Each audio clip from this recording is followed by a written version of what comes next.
The Adventure of the Dancing Men. I remember it well. Holmes examined the broken jar that belonged to Finley's tenant. I wonder what this substance is. I don't recognize the odour. Formalin, Watson. This jar contained formalin. Interesting, don't you think? I've been waiting for something for days. Just the tiniest bit of news that would make sense of this whole matter. But there's nothing, neither from the press nor the police. Unless Inspector Aberline is holding on to some information without realizing its importance, which is quite possible. It is time for you to return to the police station in Whitechapel, Watson. And didn't you tell me that you had a matter to take care of it? Take advantage of it to learn more about this pill and its contents. Ah, but Holmes, it's late, and spending another night in this district is hardly my idea of entertainment. I know, Doctor, but we don't have any choice. Time is against us. Take your pistol in case you run into any troublesome characters. Fine, as you wish, Holmes.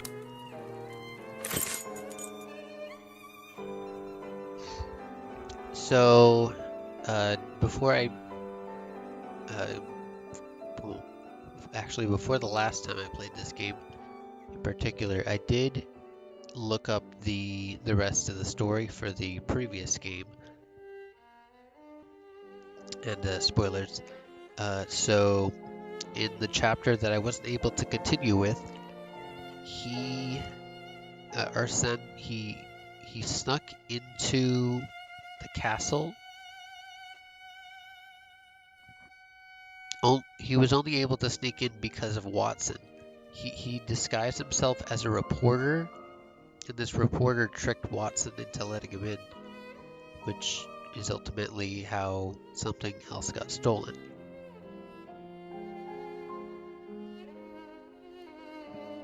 And for the final chapter, he sneaks into some sort of like royal palace where the queen is, or whatever queen was in power at this point in time. But she apparently they ordered, or they were recommended to buy some sort of giant clock that apparently is so big it can fit a person, which is how he sneaks into that place. And once he gets into the place where the queen resides, apparently the queen is impressed by him and lets him escape. And ultimately, actually the final chapter, which that wasn't the final chapter. In the final chapter, I don't remember exactly what happened, but we also just let him go because we're so impressed with how good he is, I guess. And his main objective just seems to be to pull off these big capers, you know, like sort of like Carmen Sandiego. That's her main purpose. That's his main purpose, to just to show off, which is something I admire.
Good evening, Mr. Solomonovich. Good evening, Doctor. What a pleasure to see you again.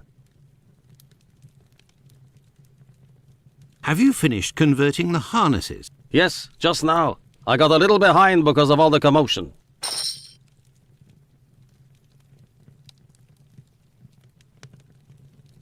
Commotion? Don't you start. 3 days ago, the very afternoon that you passed by, there was a chase throughout the neighborhood. Hundreds of people were chasing one man, claiming he was responsible for the murders these last few days. Schmonz! It was awful. I hope those maniacs didn't catch him. Better the police should.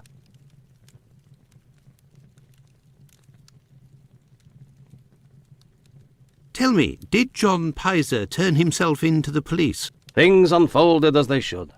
Look in the newspaper, the Daily News from today.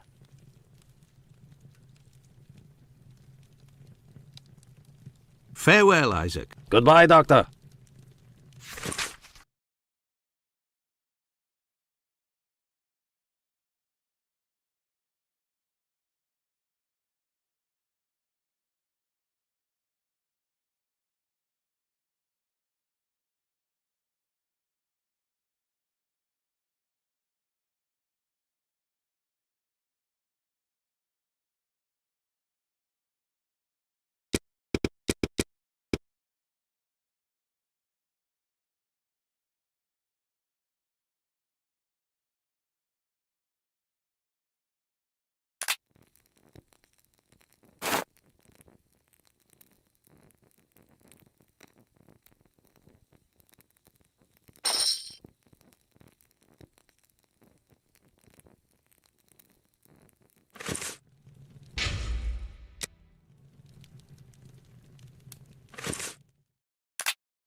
Good evening, Dr. Gibbons. Dr. Watson. Did you keep the cane we spoke of last time? I was going to sell it tomorrow, would you believe, having not heard word.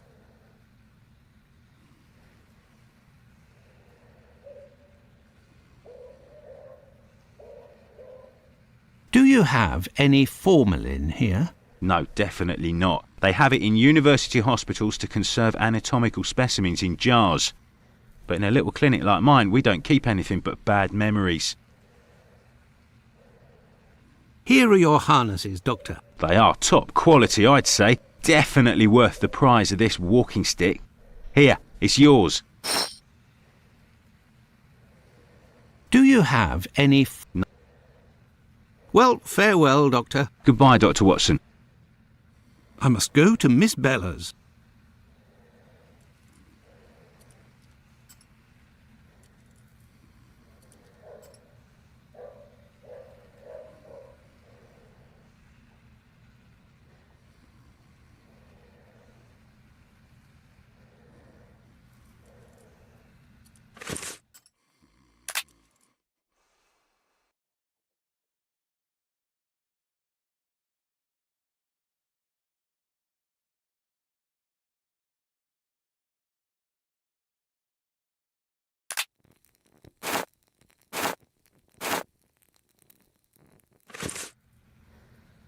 Yes, Doctor?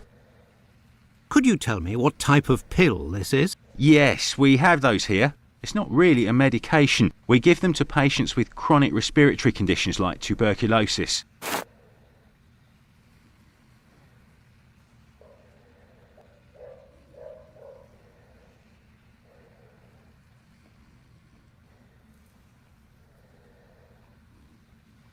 Did you have a patient by the name of Annie Chapman, the woman killed 3 days ago? Indeed. She came in the morning of her death. Poor woman. Did you give her these pills? Yes, now that I think of it. She actually came in twice. The first time I gave her an almost empty container without making her pay. She came back during the day and said she dropped the container and stepped on the pills. She wanted to know if I could give her more again without paying. I refused. After she left, a patient who was there told me that he lives at the same place and confided that she had been lying. He saw the pills fall in the tenement's communal kitchen, but the woman immediately wrapped them up in a piece of paper. Where did this paper come from? According to this man, she'd found it near the chimney in the kitchen. Anyone could have thrown that paper there. That envelope can't have anything to do with the murder. Pardon, Doctor? Nothing. I was just talking to myself. Well, farewell, Doctor. Goodbye, Dr. Watson. I must go to Miss Bella's.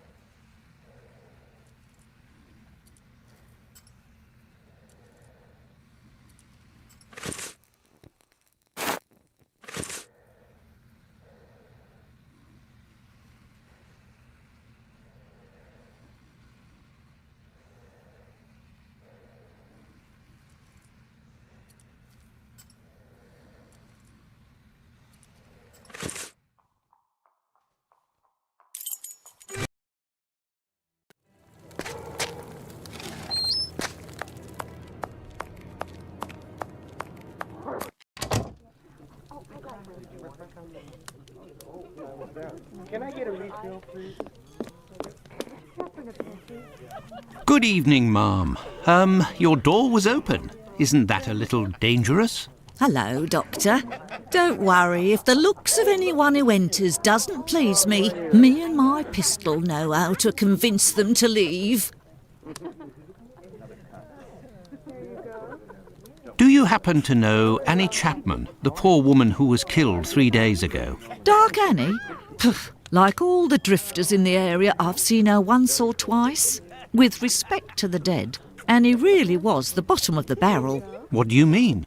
Well, in our profession, the pretty young ones go out when night has barely fallen and don't have a problem finding takers.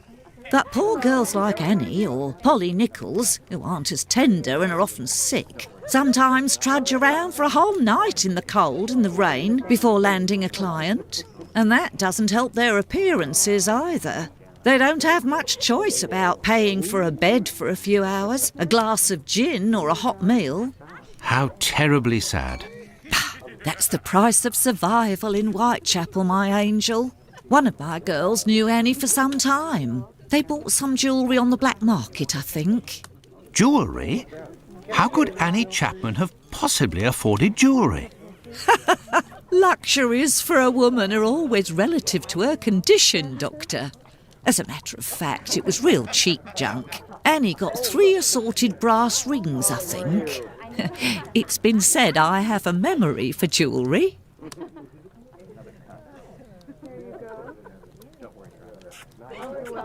How is Lucy keeping? She's doing well, Doctor, but believe me, it won't last. Rare are the girls who can build a future in our profession. I found the cane that was stolen from your client. Here it is. Doctor, you are a real saint, I can see that. I'll finally be able to present my bill to this damned painter. If by chance you see him, tell him that a little surprise awaits him here. You told me you would give me some information on this Dr. Tumblety. Agreed. He's a Canadian or an American. He parades from time to time through the neighbourhood in a 50-guinea suit and acts like a doctor. But for business, he isn't worth it. This damn Yankee hates women. The few times that he was approached by the girls, he spit on them, all the while hurling insults. It would seem that he was hunting for the bad boys. He's looking for trouble, that animal. Does he frequent any pub in particular? Aye, the Wasp's Nest on Burner Street, I think. A seedy spot even by our standards. Very well, I shall let you get back to work, Mark. See you soon, my love.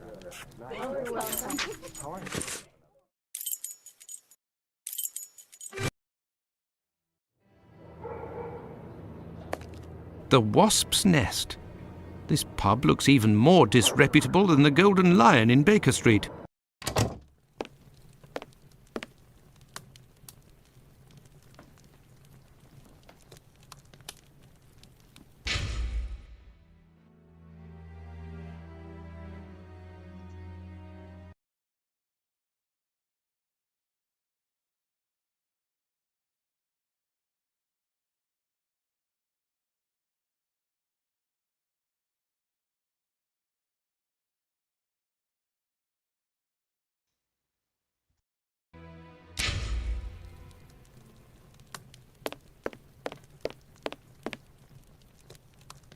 Greetings, my good man. Could I have a pint?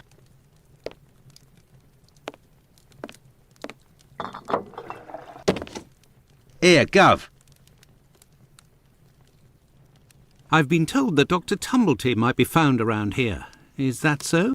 I don't do a roll call of all the drunkards here. I've got my hands full just making sure I get their money. Don't people pay when they order? Nah, look at that little scribbler there. Completely dead drunk.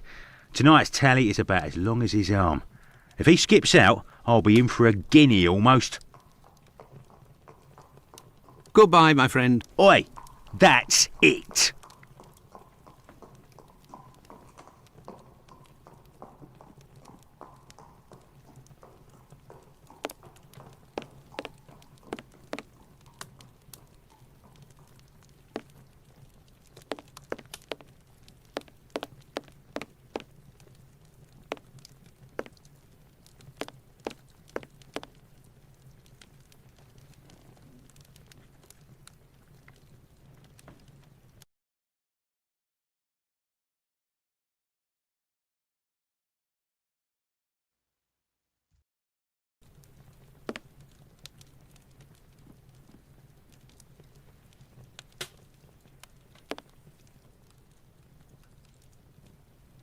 Good evening, sir. It'll be the coup of my career, Governor said. Ha! You'll make loads of dots of the paper, he said. You're a journalist? That's so. Tom Bulling at your service. The Whitechapel ferret, the wizard with the scoop. You don't appear to be in a state to write anything, my friend. You're mistaken. Whiskey passes through the blood and turns into ink. Simple. You see, mugs and inkwells are all the same. Don't you think you should settle your tab and go home? My red ink? Where's my red ink? I won't even pay half a halfpenny if they don't return my red ink. It's my blood you hear. You're a journalist? That's so. Tom Bulling at your service. The Whitechapel... You don't... Oh. Don't... Very well, I'll be on my way.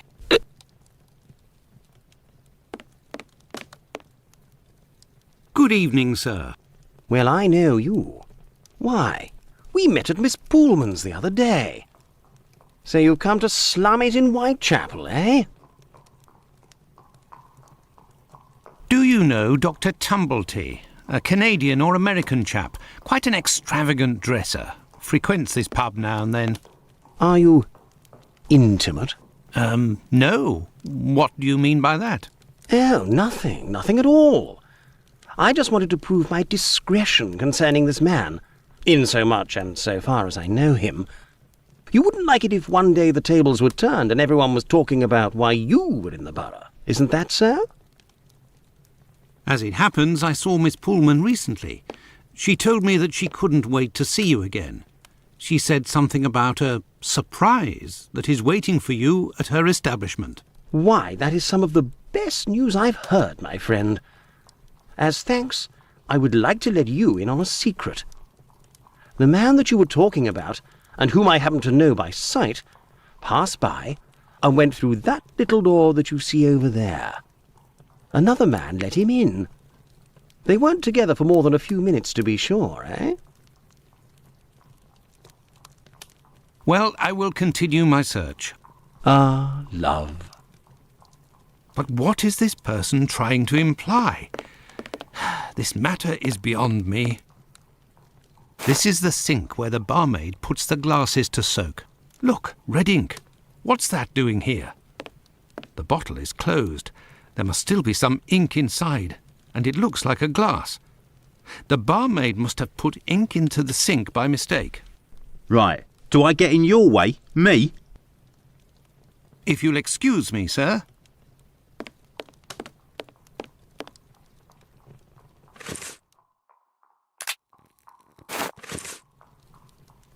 You're the best. The boss told me. My red ink. Well, where's she be? I found your red ink, my friend. You should settle up and head home. Thank you, my friend, thank you. the spring-heeled phantom will be revived.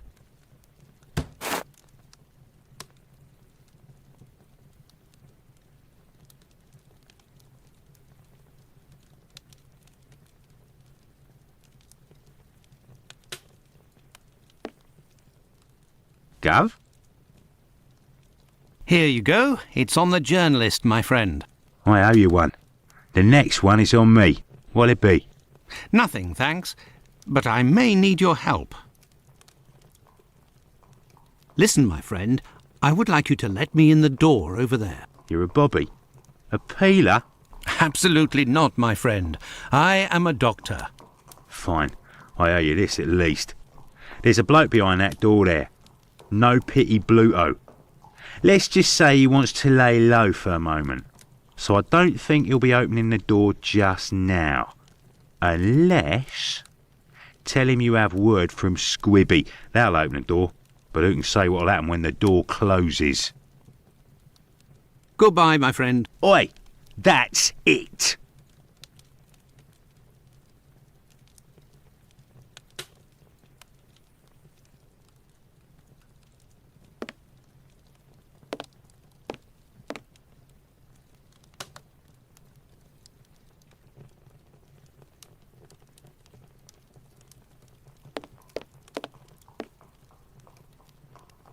Let me in.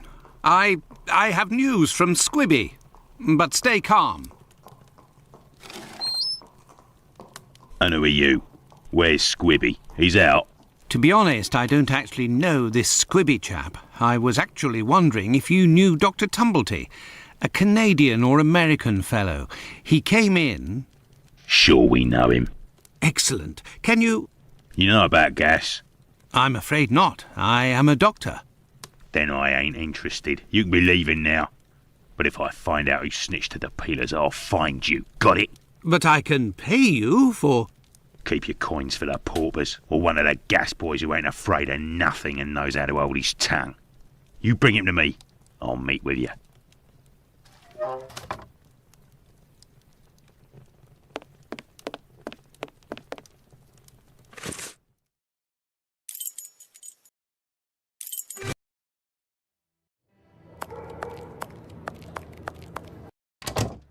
Good evening. I hope I'm not disturbing you. Not at all, Doctor. This man, Mr. Richardson, is a witness to the horrid affair at 29 Hanbury Street, the murder of Annie Chapman. We are discussing the relevance of his testimony. You're probably not in a position to discuss it with me, but I would like to know more about what you call the relevance of this young man's testimony. Oh, there's no secrecy. It's simply that the testimony given by Mr. Richardson doesn't match the time of death given by the coroner, Dr. Phillips. What was the time of death, according to him? Before 4:30 in the morning.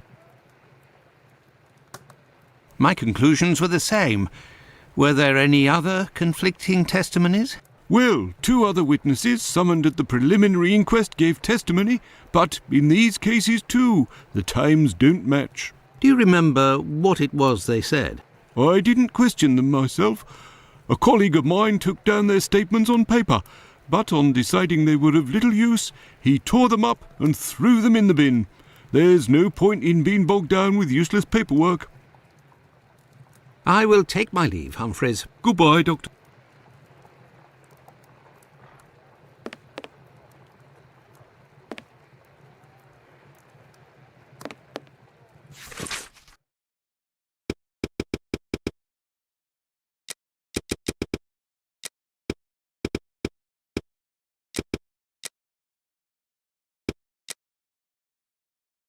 An old report on arrests that took place a few years earlier.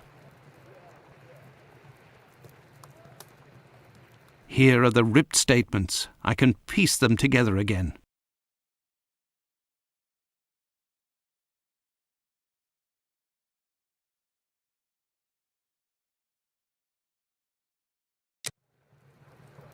Here are the ripped statements. I can piece them together again.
There, all done.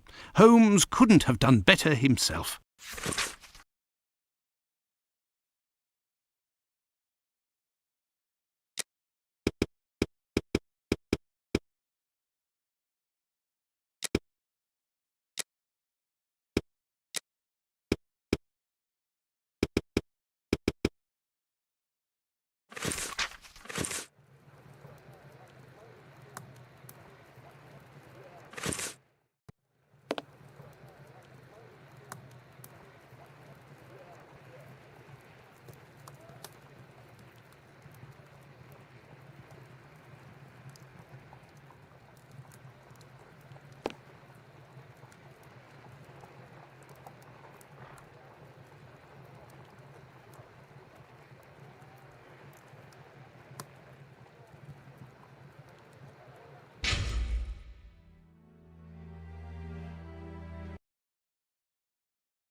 Excuse me, Doctor, but I must take Mr. Richardson's statement.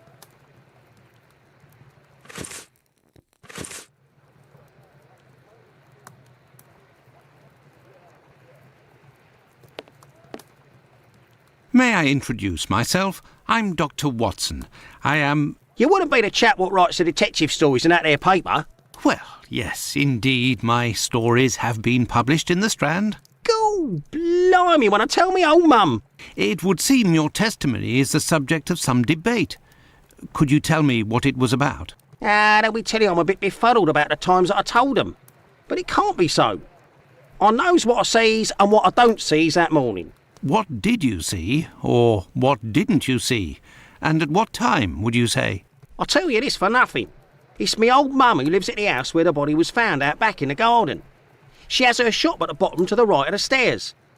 Her door was broken down not too far back because it's a real zoo it is. Right, the morning it happened, I head that way to see if me old mum has finally had the place broken into. It was 4:45 when I got there. That I'll swear on me dear old mum's life. I had a look round to see if the cellar had been taken. No. I had a little sit down on the stairs by the courtyard because me shoes were causing me no end of pain and I had a cut and all. I didn't seize a single thing below the steps, Doctor, not one single thing. If there was some bird all covered in blood, tain't no how I could have missed that, even if it were night time. Right, 5 minutes after getting to number 29, I had to clip off.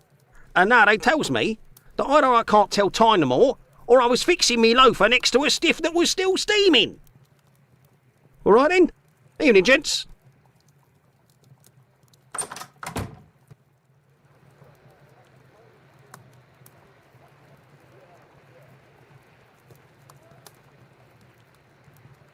Yes, Doctor?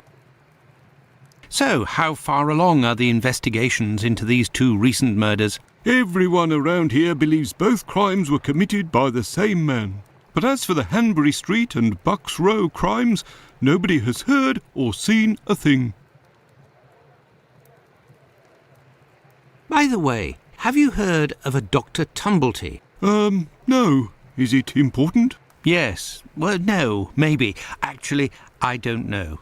I have heard about this man, his frequent nocturnal outings and bizarre behaviour. What does this chap look like, Doctor? And where can we find him?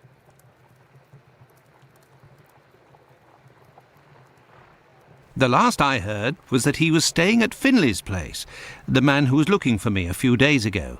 It would greatly assist us if you could ask Finley what your strange associate looks like.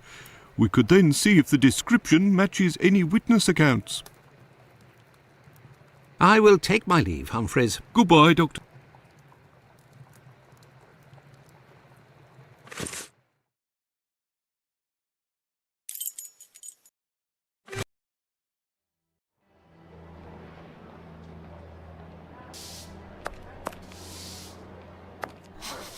There is a strong smell of gas. It seems to be coming from the abandoned building.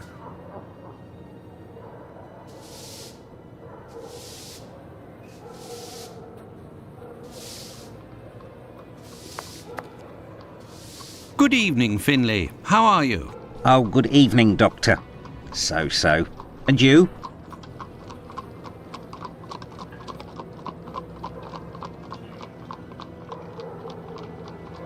It smells of gas here. You might say, Doctor, without wanting to speak ill of the force, I have to wonder if the police are up to something. What do you mean? Well, I was outside yesterday evening when the light went out at my place, and a gas smell came from the abandoned building across from my place. And a minute later, the police arrived and were snooping all around like it was them who hit the gas before arriving. It smells of gas here. You might say, Doctor. What do you mean? Well, it smells of gas here. Well, Have things sorted themselves out with your strange tenant? Don't talk about it, Doctor. That man is truly bizarre. He goes to the most sordid locations once night falls. 3 days ago, my wife told me she saw him come in with blood-stained clothes and a fearsome look.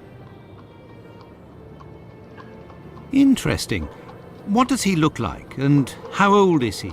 Oh, he's my age, give or take, so the other side of 50. He's always dressed in a striking manner, with an American hat. He's big, close to 5'11", I'd say. He has a strange voice, not just his accent, see, his voice. Very well. Goodbye for now, Finlay. Goodbye, Doctor.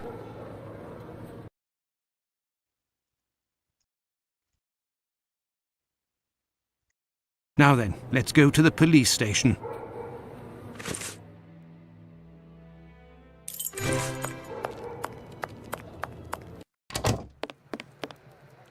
Yes, Doctor. Tumblety is a man around 5'11", about 55 years old, extravagantly dressed and with a rather distinctive voice. He boards at Finlay's. You should know where that is, as the police were there only yesterday. Their arrival coincided with a strange gas leak. Ah, yes, I know where you mean. Indeed, there was an odd affair with the gas. It was rather unsettling. We were searching for a well-known scoundrel who was ratted out by Squibby, the chap we followed and saved from the pack a few days ago. This thug, no pity Bluto, must have been in the abandoned building in question. But there was no sign of him when we arrived. Furthermore, an inspector said that, given the smell, the thingamabob that supplies gas to the building was probably damaged. So we took no risks and were called away somewhere else. I will take my leave, Humphreys. Goodbye, Doctor. Well, it would seem that I have all the information I need for my investigation. Anyway, this fellow Bluto at the Wasp's Nest is rather shady and doesn't look like he'll want to cooperate. I'd be better off returning to Baker Street.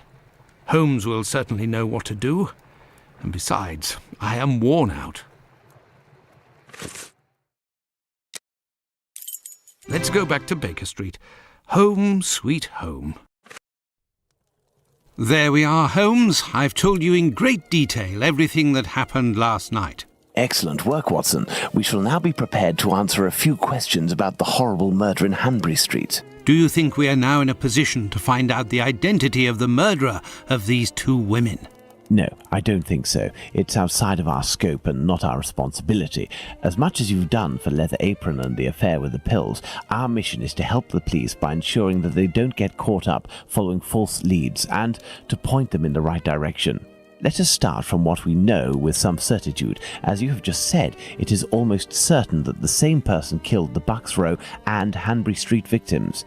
The reason to assume as much are numerous, and I shan't elaborate here. What do these two victims have in common?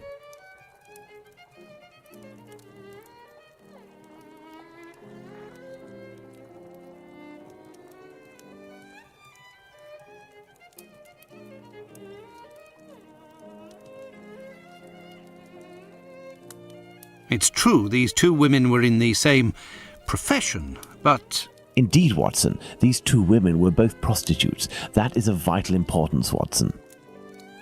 My memory from your examination of the scene is rather hazy. Didn't you say something about the killer's frame of mind? I was talking about the victim's possessions that were placed on the ground and the rings missing from Annie Chapman's fingers. This killer is a cunning predator, comes from a rather humble background, and shows steely self-control in carrying out the murders. Something is puzzling me, Holmes. Richardson's testimony contradicts the time of death given by Dr. Phillips, which also matches my own, 4:30 a.m. And yes, we shall confirm that, Watson, and attempt to determine the precise time of death. In order to do that, we will need to place everyone involved on a timeline. Only after that will we be able to place the knife symbolizing our killer. Let's look at our timeline, Watson.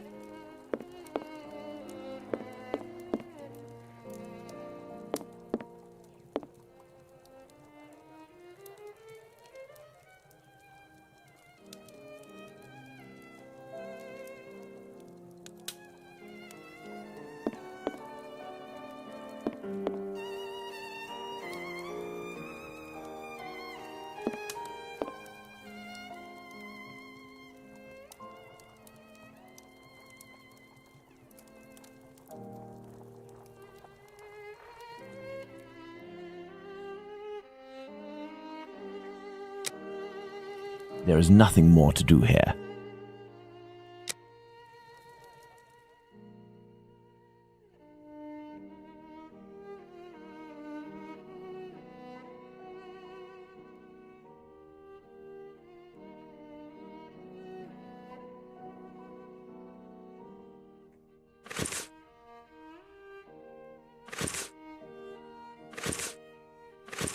We left the station at 6 o'clock and it took us 20 minutes to arrive at Hanbury Street.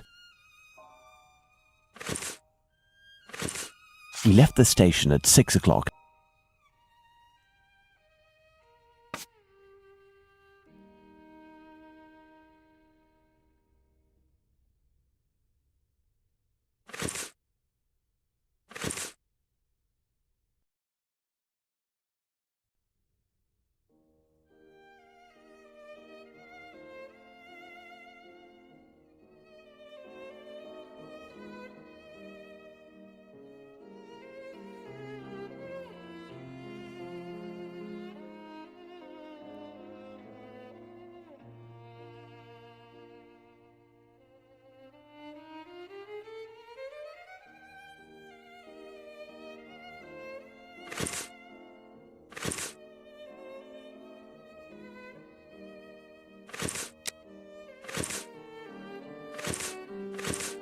Let's put the time of death as assessed by Dr. Phillips on the timeline. The assessment of the time of the murder given by Dr. Phillips and yourself, Watson, 4:30 a.m.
Now, let's put the Richardsons' arrival and departure times on the timeline.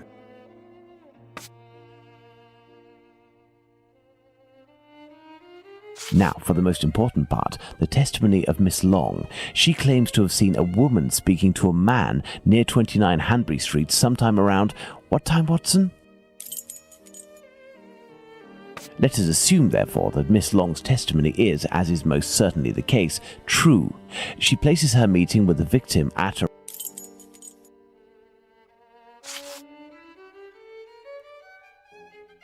Our arrival at the scene occurred at around 6:20.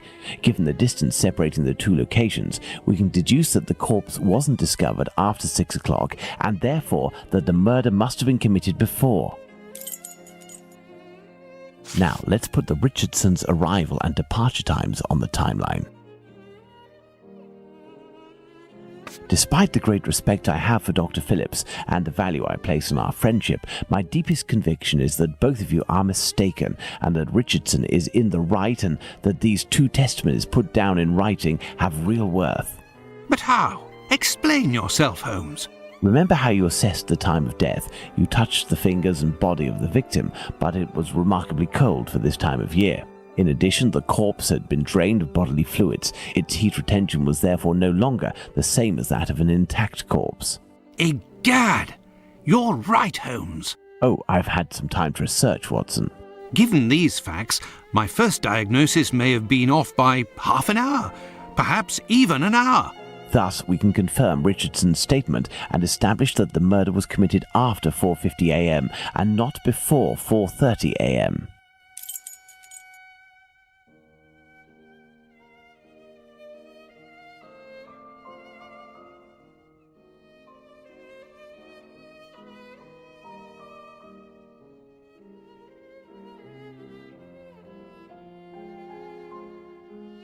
Our next witness is Albert Kadosh. Albert Kadosh goes down into his garden at approximately 5:20, and on re-entering his home, hears voices in number 29's garden.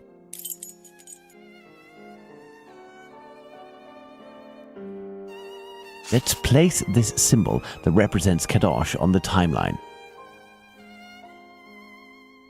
Kadosh leaves the garden, enters his house, then leaves for work, seeing the clock on the Spitalfields church showing 5:32. Let's place this symbol that represents Kadosh on the timeline. Kadosh goes back down into his garden approximately 4 minutes after having left it, and hears the sound of an impact against the wooden fence. Excellent, Watson. All our people are now in place. Yes, but Holmes, Miss Long claims to have seen the victim at around 5:30. But according to Kadosh, someone, most certainly the victim and her murderer, was already in the garden at 5:30. Excellent observation, Watson. It must be noted, however, that these two witnesses, Long and Kadosh, saw the time shown on the clocks in the area, which are often inaccurate and went by their empirical and, in this case, erroneous estimate of how much time had passed. Thus, neither of these two times can be considered reliable. Do you mean to say that these two testimonies might match? Indeed. Let's put Miss Long's meeting with the victim at 2 minutes before 5:30.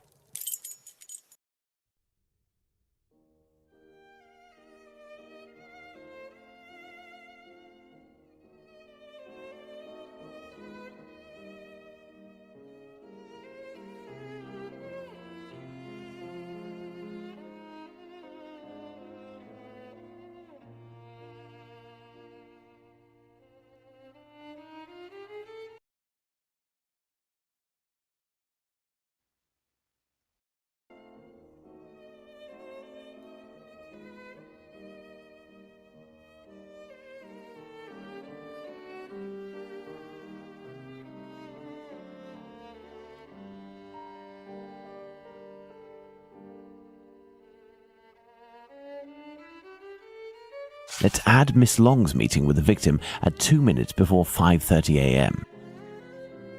Mr. Kadosh claims to have passed by the Spitalfields church at 5:32, which, given the distance from 27 Hanbury Street, would mean he was still at home at 5:31. Let's therefore put the end of his testimony at 5:31.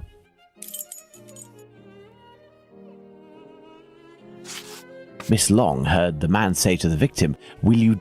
To which the victim responded, "Yes," which would suggest that an agreement was reached and that the transaction was imminent. They then proceeded to enter the garden, which puts the voices heard by Kadosh at 5:29.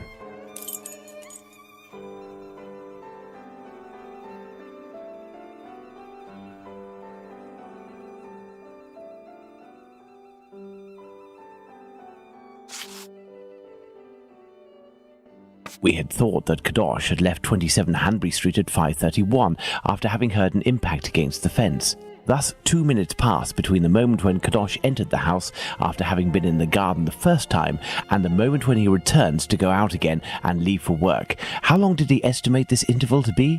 3 to 4 minutes. In light of all this, Watson, we can finally establish the time of Chapman's murder. Now, place the knife at the exact time.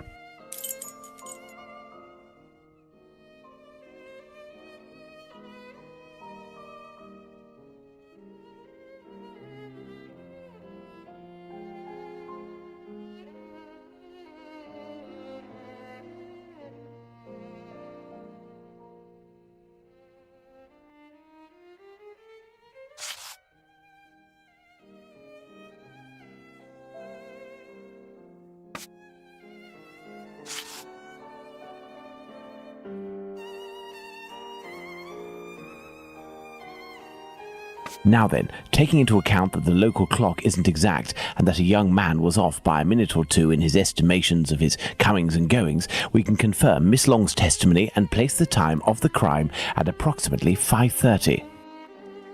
But in that case, Holmes, the man that Miss Long saw is none other than... That's right, Watson. It was the Whitechapel killer. To think that Miss Long and Kadosh were only a few feet away from him. Indeed, Watson. Had Miss Long passed just a little closer to the victim and her assassin, or had the young Kadosh popped his head over the fence out of curiosity, the killer would most certainly already be behind bars. That's some stroke of luck he had there. I couldn't agree more, Watson. But his luck didn't end there, given the mutilations inflicted upon this poor woman. What must be considered above all is the killer's obvious wish to remove one and only one specific organ. His surgery pinpointed the exact spot, avoiding superfluous incisions. This suggests the man possesses at least a minimal anatomical knowledge. Are you suggesting a doctor or a butcher? Perhaps, but the possibilities are still too broad to conclude with any certainty. Now for the motive. Despite my almost complete lack of practical experience on the subject, I have a rather precise idea of the usefulness of a uterus and a vagina. Nonetheless, once they are separated from their usual envelope, I am more circumspect as to the uses one can make of them. What do you think, Watson? We need a board, Watson.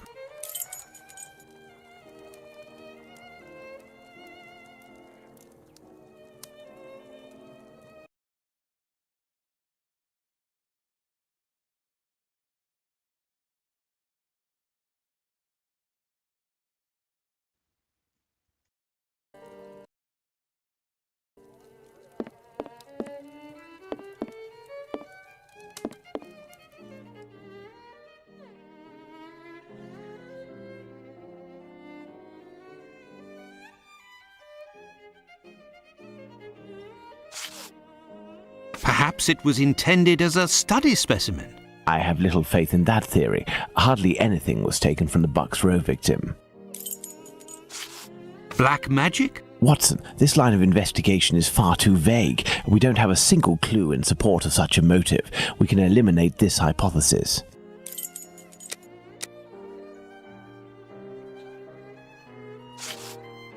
Holmes, what if it was cannibalism?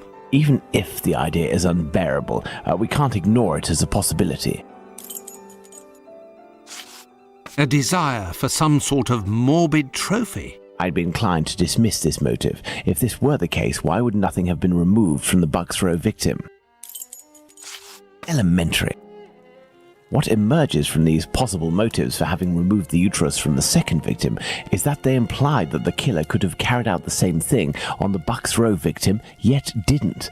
This brings us to a terrible conclusion. Our killer has evolved in the space of only a few days, and if that's the case, had he already struck before the first murder to which we attribute him? And if the killer strikes again, what atrocity awaits his next victim? We have to stop him, Holmes. We shall do our best. This recent business of jars filled with formalin and of the American doctor might be a lead. Watson, inquire among medical circles to ascertain if there is a black market for human organs. The chances are slim, but this must be pursued. Very well. What about you, Holmes? I will send word to Inspector Aberline regarding our recent conclusions. I should also like to become a gas man and pay a visit to Pluto at the Wasp's Nest. Understood, Holmes. I think one of my old university colleagues who works at the London hospital will be able to help me. I shall write him a note at once. He should be able to see me during the day. Afterwards, shall we meet here? Yes, Watson. See you later, and good luck. I must get to the London hospital, where my old university colleague works.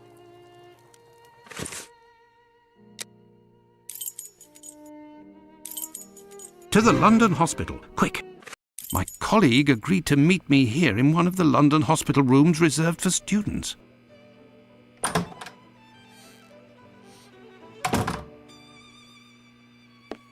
Ah, John, you're there already.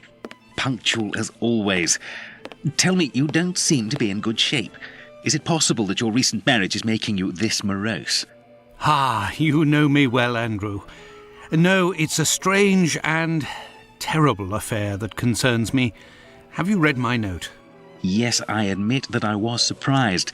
It just so happens that I, too, was asking questions about our morgue. What do you think? Have you heard of any organ trafficking within? No, John. No doubt there exists some exchange between colleagues. Not quite legal, of course, but nothing that can qualify as trafficking. Since the Anatomy Act of 1832, which permitted the use of unclaimed corpses for science, the black market trade was definitely halted. There are sufficient subjects available for all practitioners and students. Of this I can confirm.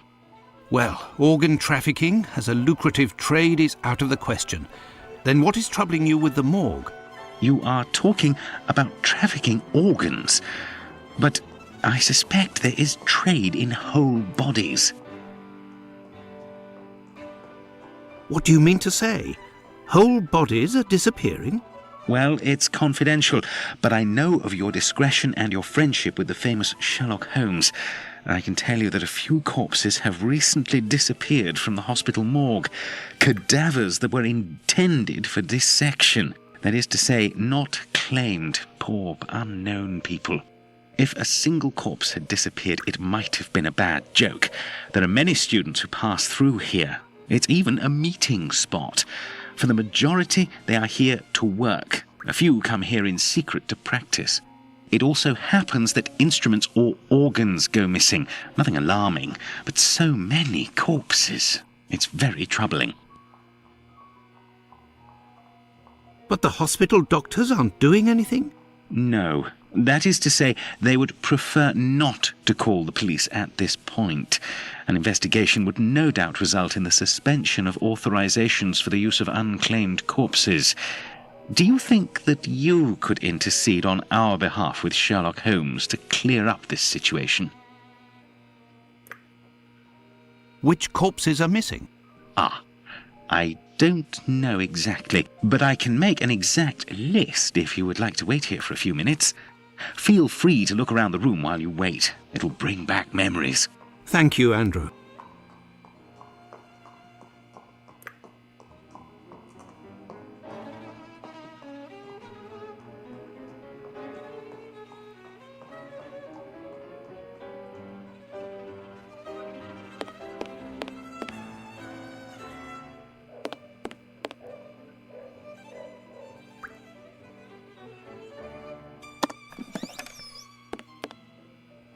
This surgical instrument resembles a screwdriver. How amusing. It might come in handy. I will return it later. This rag is full of grease. It certainly wasn't used for a dissection. Was someone doing some mechanical work here?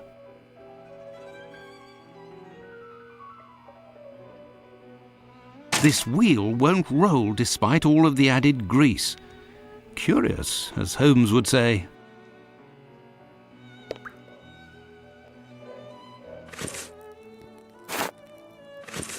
A message. I'll be... Why the devil was it hidden here?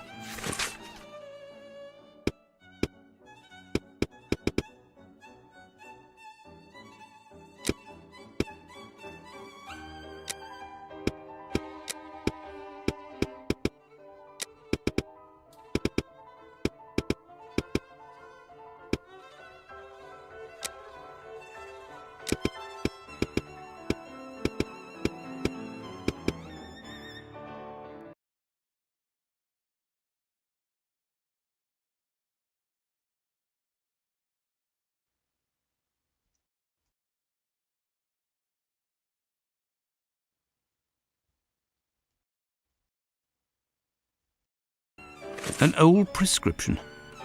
Poor child, so young, yet terminally ill. Strange, someone scrawled something. Part of it is in Latin. These are instructions, it would seem.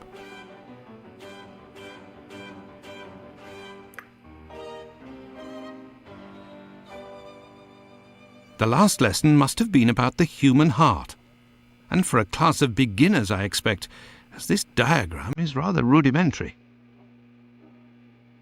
The last lesson must have been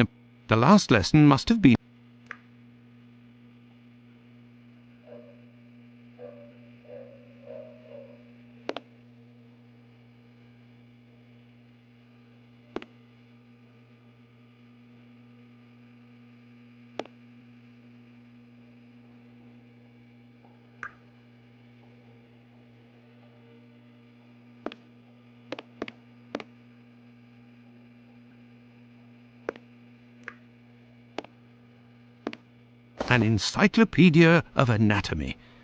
A page on the human heart is dog-eared. Let's see.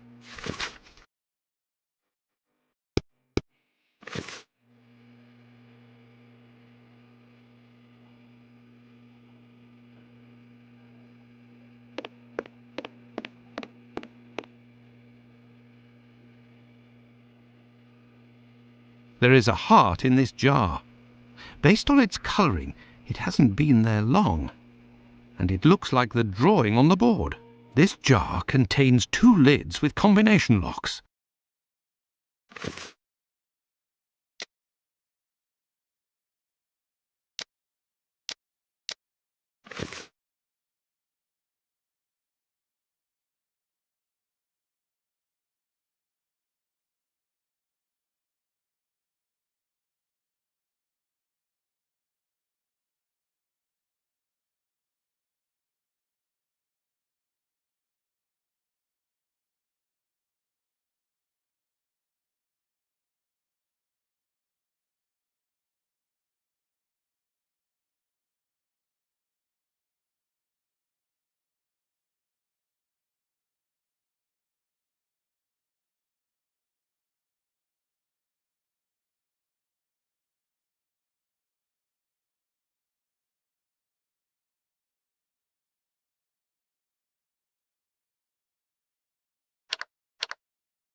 Look, there was a bit of paper stuck between the 2 lids.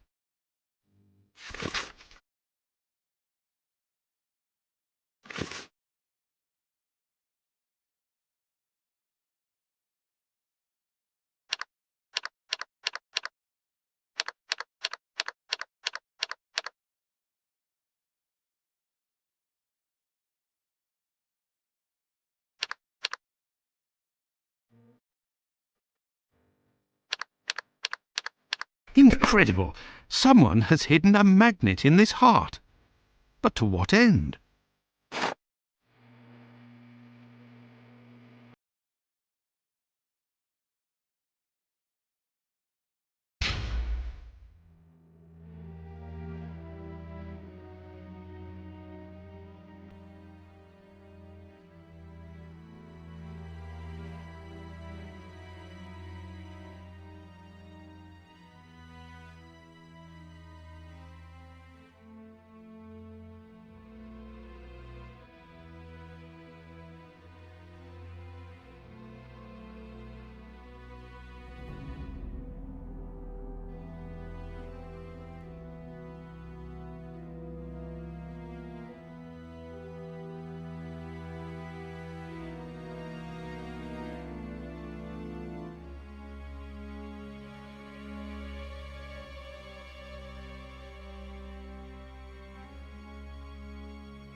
Incredible! There is a magnet with a hook behind this pane of glass. I am in need of something.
There, all done.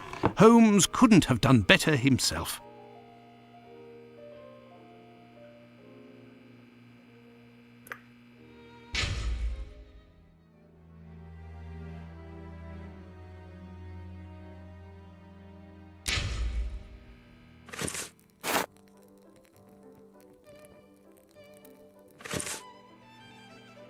A hole! I can make out something inside, but how to get it out? I will need a hook. I found it! A coded message. I do believe I will need Holmes. Here is the list, John.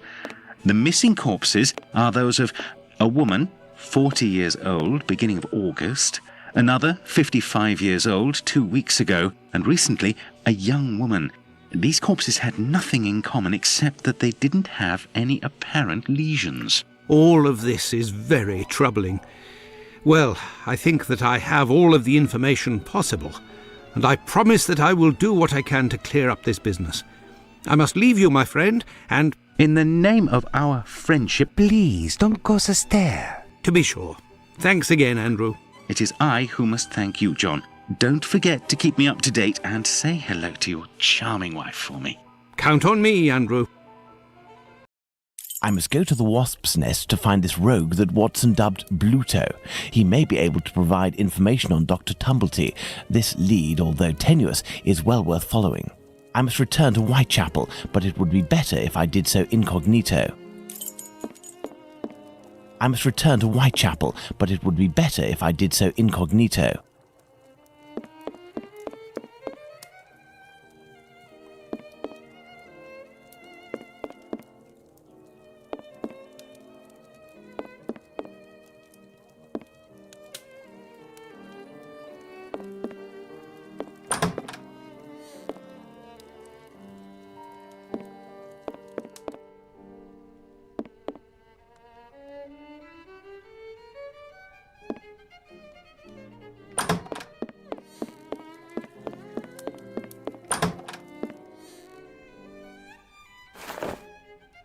This should do the trick.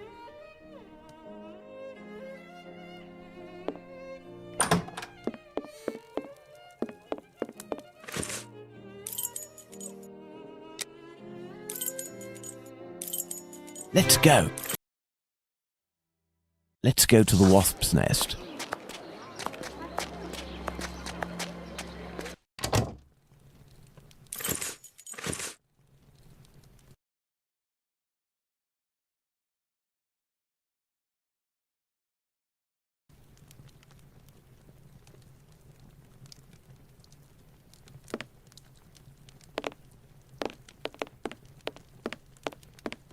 There's something here. There's something here. I need something.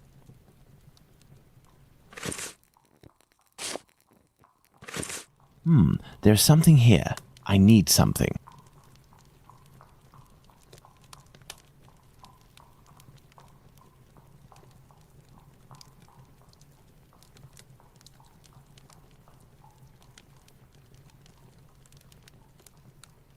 Old Tong. There's something here. I need something. There's something here. I need something.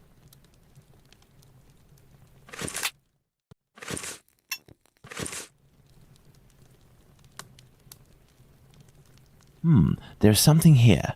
I see a jewel. It's fallen between the floorboards.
a Hebrew inscription. Going by the length of the chain, it must belong to a child.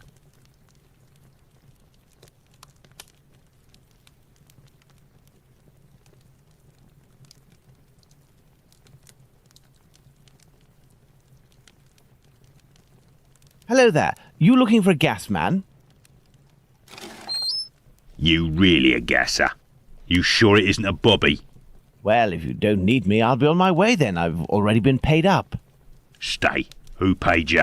A doctor, Marston, I think he was. He told me you'd talk to me about a foreigner, name of Tumblety, if I did you a favour.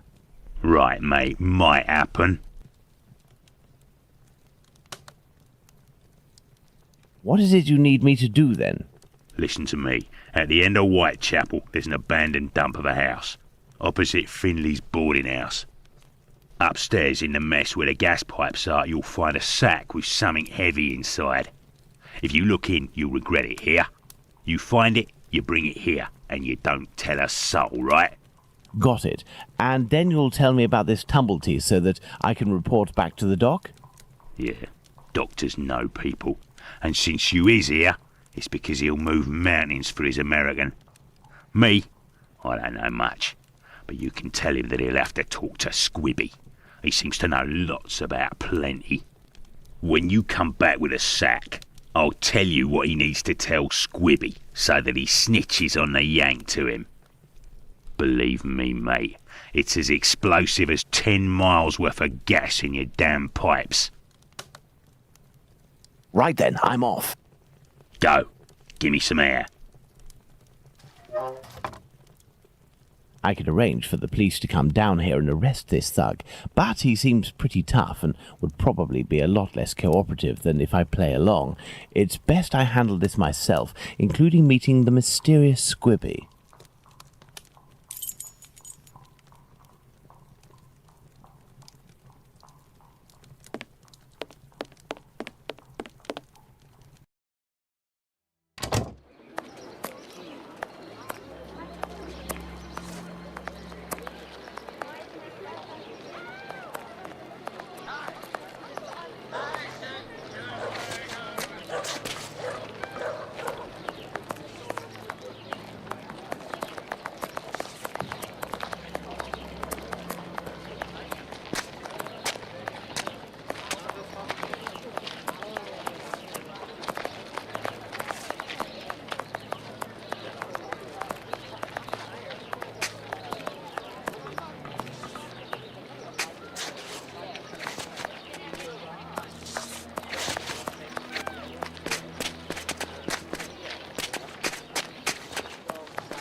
On this poster is written, Club for Socialist Jews, the Cradle of Liberty.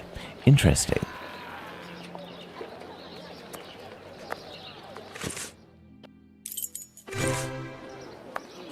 It's the abandoned house that Bluto pointed out to me. He must have set up his hideout there.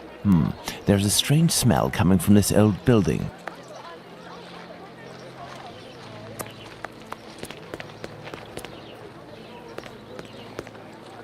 Closed. Closed.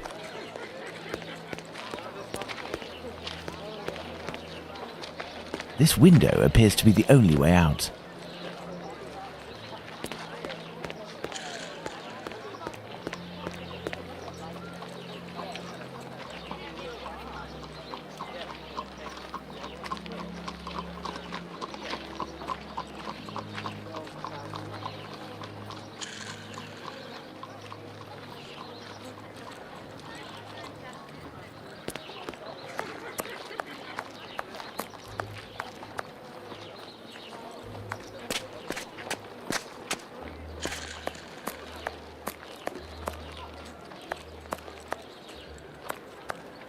water.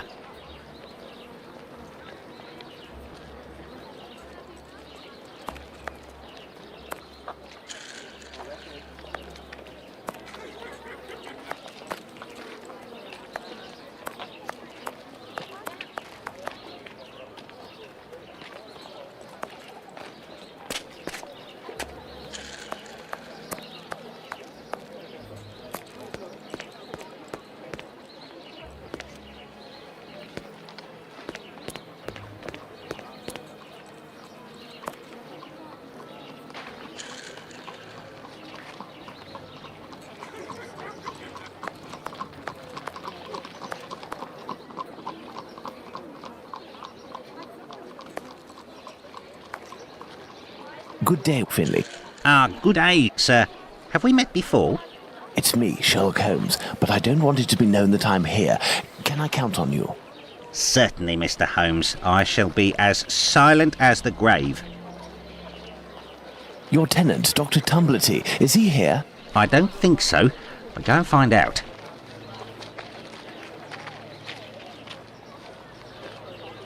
It would seem we've been having some gas problems.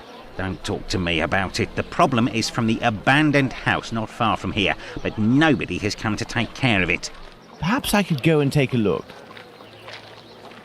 Do you have a ladder? No, but I think in the pile of wood under the stairs there is one in pieces. Do you have a ladder? Do you have a ladder? No, but I think in the pile of wood under the stairs there is one in pieces. And if you also need something from the scrap heap, some old tools or who knows what, feel free to take it, Mr. Holmes, but leave the dishes in good condition. Do you have a ladder? Thank you, and goodbye. Goodbye.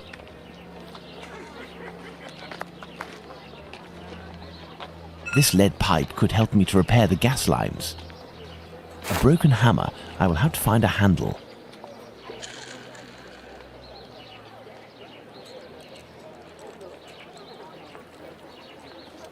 Part of a perfume atomizer.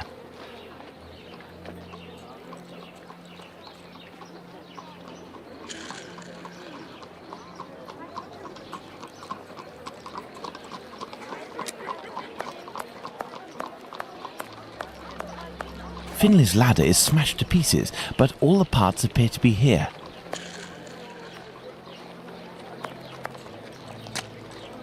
A heap of rusted iron crockery.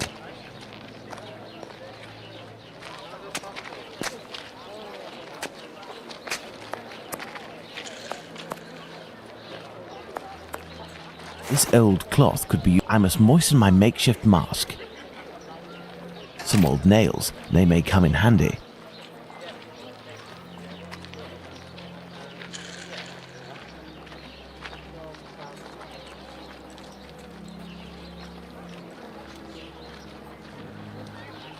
This lead pipe could help me to repair the gas lines.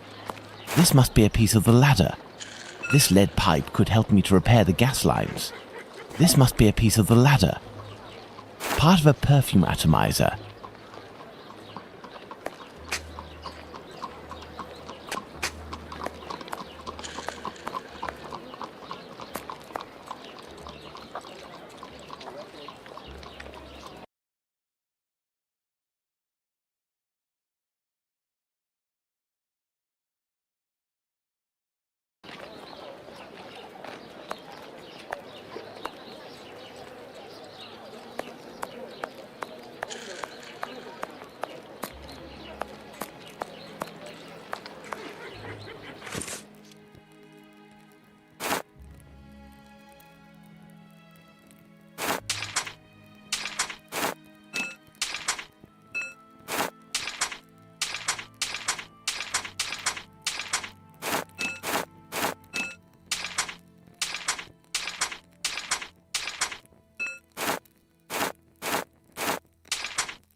This must be a piece of the ladder.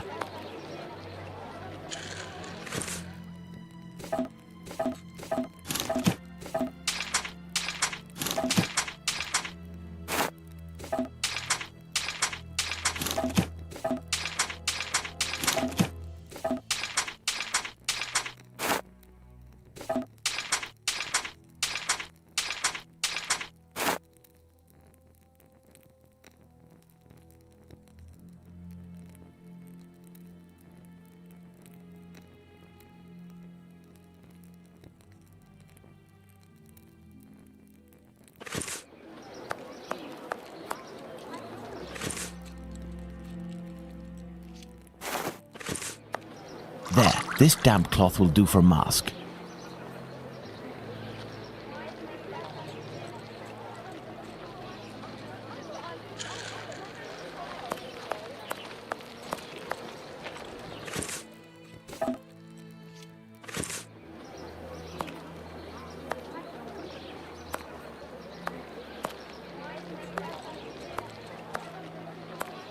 This window appears to be the only way out.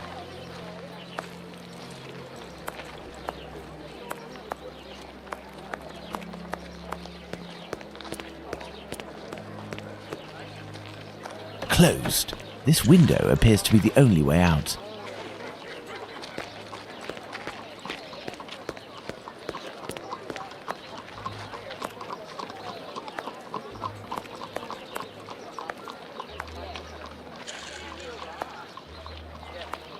This window appears to be the... This window appears to be the only way out. This window appears to be the only... This window appears to be the only...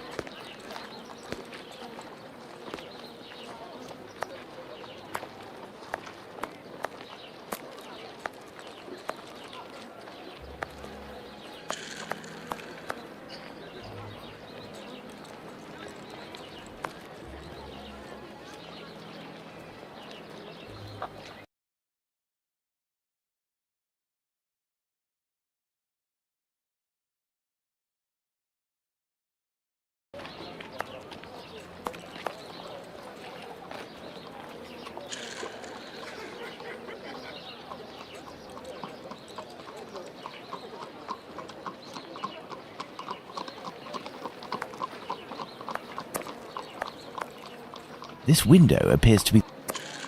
This window appears to be the...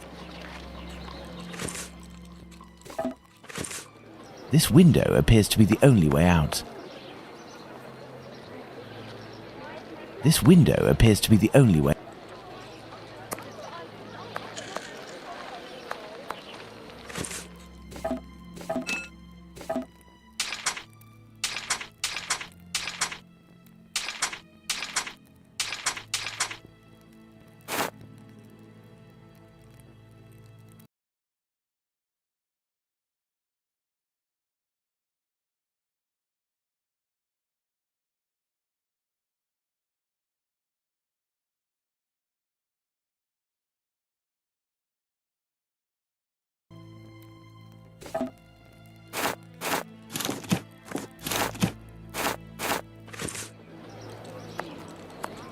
I hope this ladder will support my weight.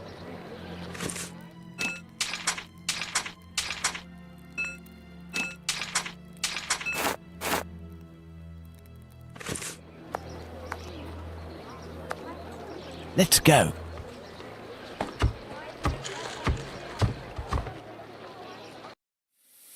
My cloth mask won't make much difference, but I'll be able to inspect the room for a few seconds.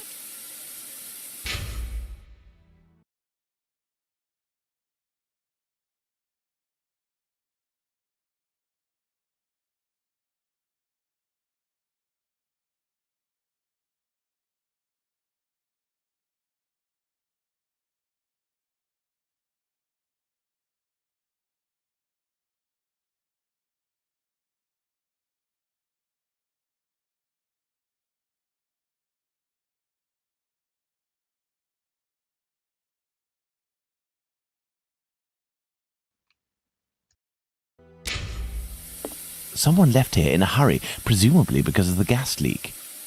The leak must have been sudden. Even the animals didn't have time to escape.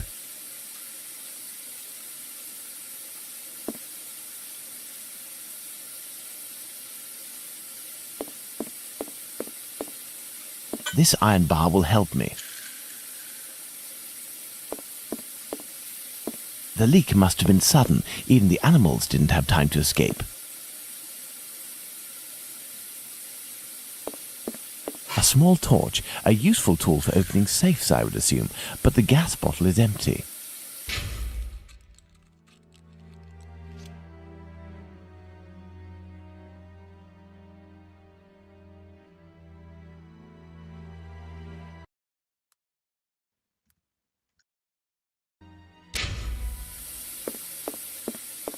I need something.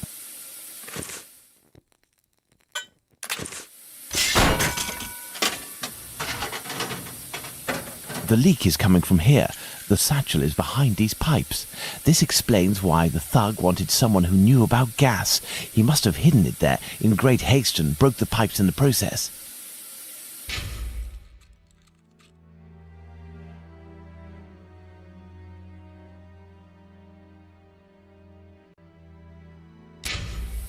The satchel seems to be quite stuck. I don't think I can get it out without passing out. For good. I need a more suitable mask. The kind used by tanners would do nicely.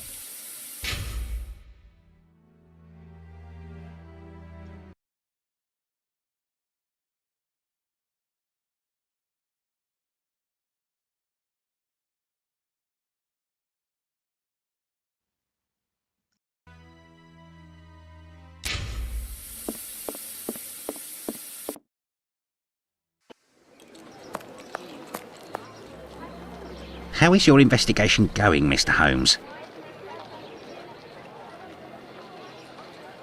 I'll be needing a mask of the sort tanners use. Do you know where... Go check in the little lane across from the clinic. At the cobbler's, perhaps.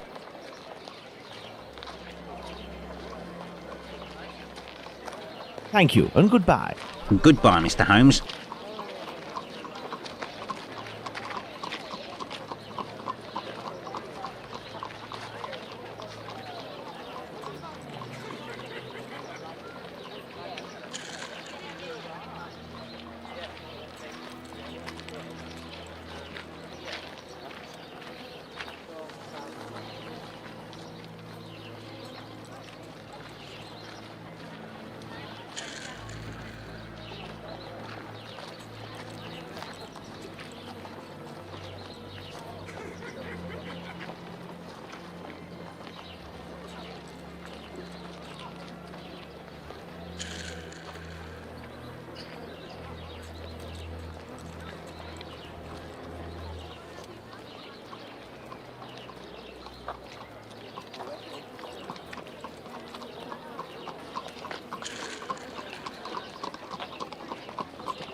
It would be a bad idea to go and see Bluto at the moment. I don't have his satchel.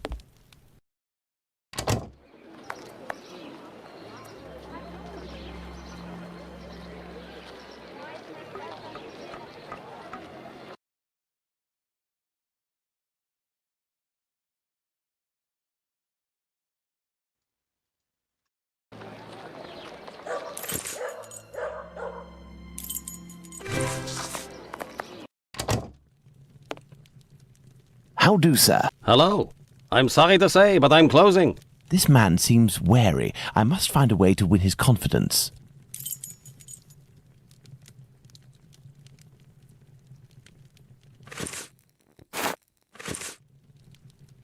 How do, sir? Hello. I'm sorry to say, but I'm closing. I am here because I found this. Abraham's beard. The son of one of my neighbors was beaten in the street a few weeks ago and it was stolen from him.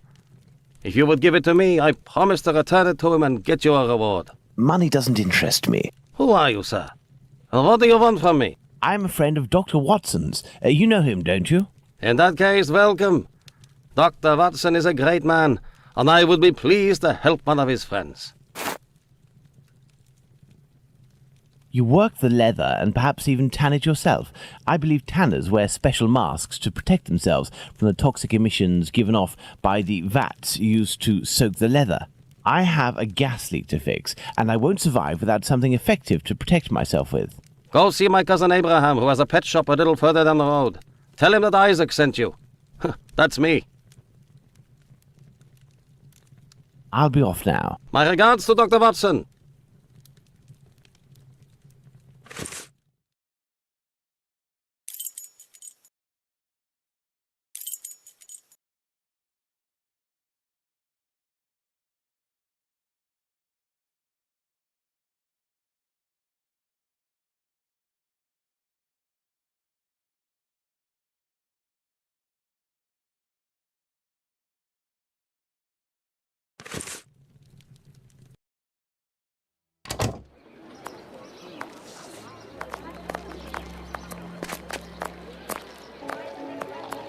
This is a pet shop.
Hello, sir. Hello. You must be Abraham Solomonovich. I came on behalf of your cousin, Isaac. He said that you might be able to help me. I need a good mask to protect me from gas emissions so I can repair a leak. Yes, it should help you. But I let it drop into the big snake cage, and they are very dangerous beasts. I don't know how to retrieve it. But you must be equipped to deal with these creatures safely, surely. Of course, but I broke my hook. It should be over there. If you succeed in getting that beast from its cage, you will be doing me a great favor.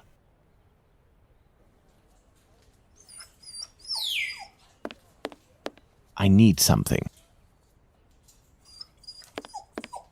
This cage must do to hold the snake.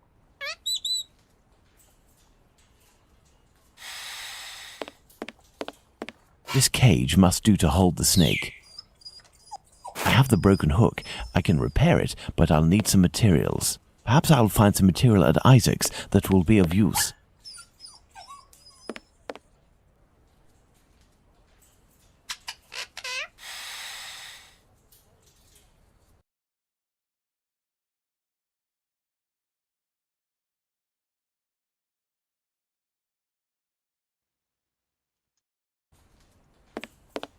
Perhaps I'll find some material at Isaac's that will be of use.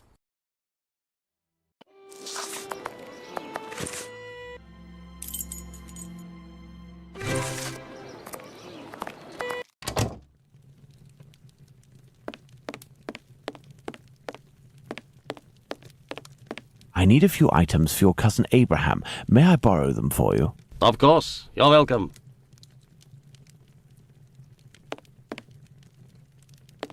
This may come in handy. This should do the trick. This should do the trick.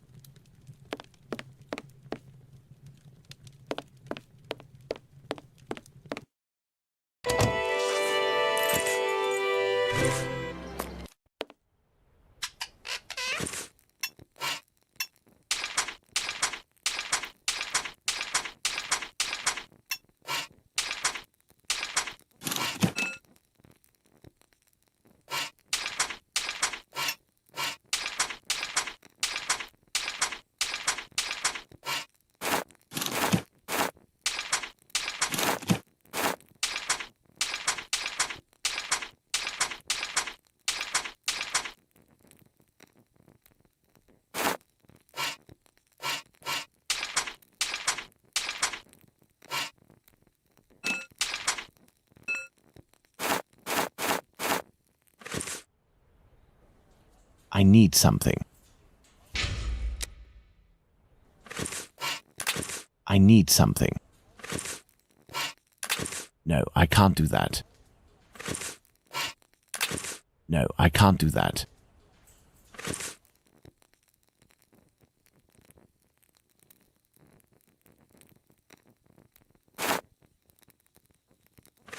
I need something.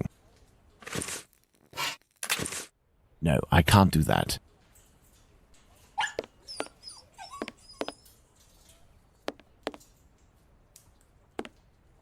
This cage must do to hold the snake. No, I can't do that.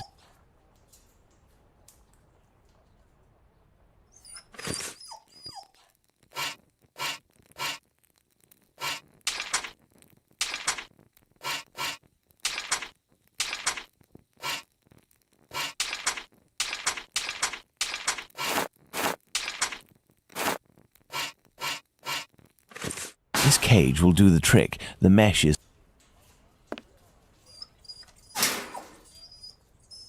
I need something.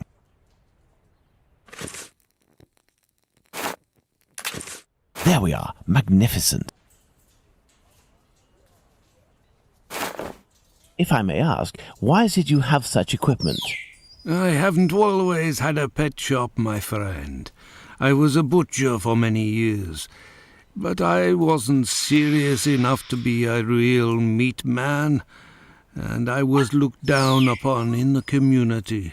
I found myself carting carcasses from the slaughterhouse, A repugnant job in which you catch vile illnesses, and it breaks you before you're out of your 30s. Thus I had the idea to make this mask with a sort of filter, and it worked.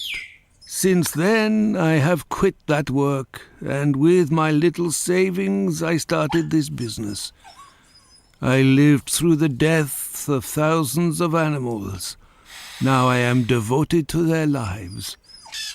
If you are interested, I could sell you a little canary, for example.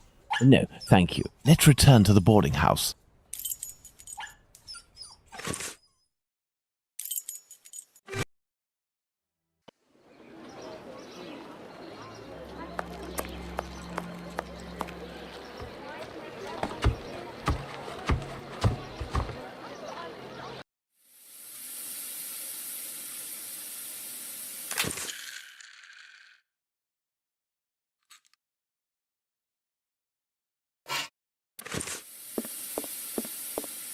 The satchel, rather heavy and firmly wedged. Dislodging it will take a concerted effort and is better done in a safe environment. I must repair this leak before I can get the satchel out.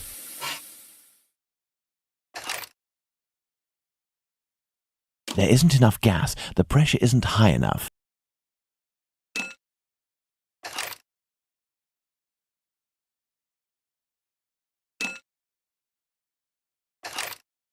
The gas can escape through this nozzle.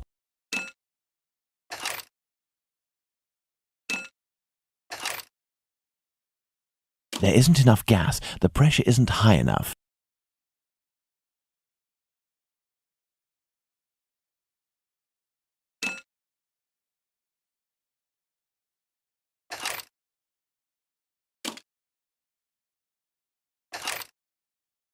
There isn't enough gas. The pressure isn't...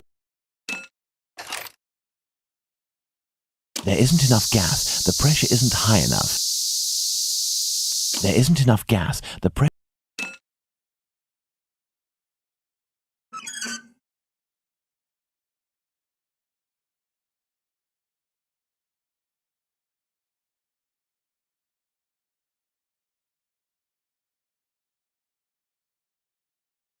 The gas can escape through the...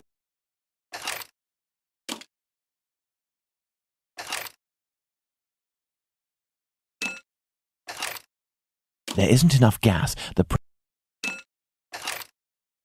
There isn't enough gas. The...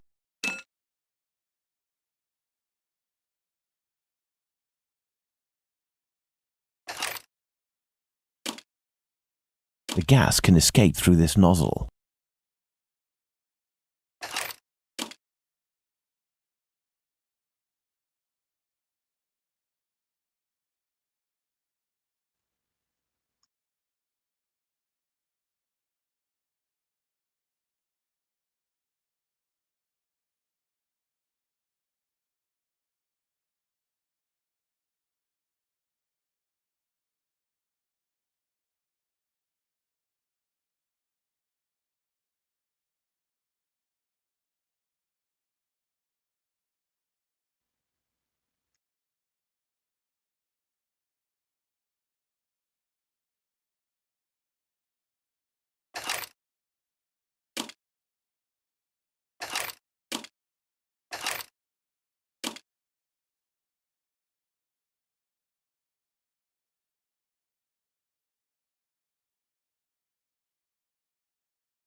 The satchel, rather heavy and firmly wedged. Dislodging it will take a concerted effort and is better done in a safe environment. I must repair this leak before I can get the satchel out.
There isn't enough gas.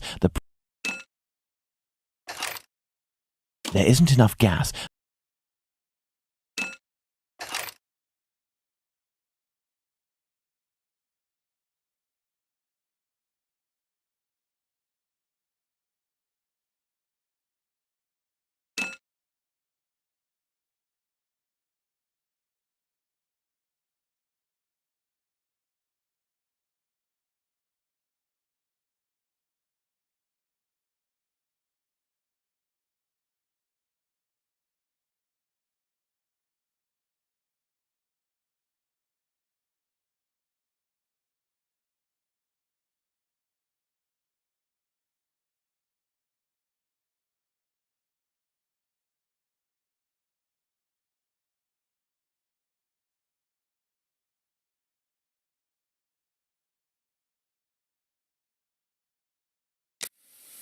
The satchel, rather heavy and firm.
The satchel, rather heavy and...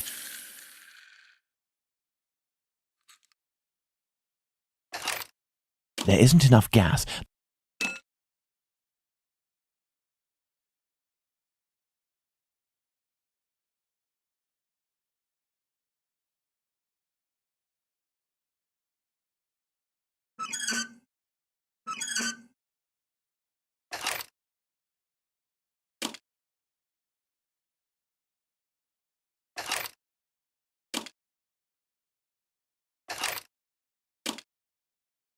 Elementary.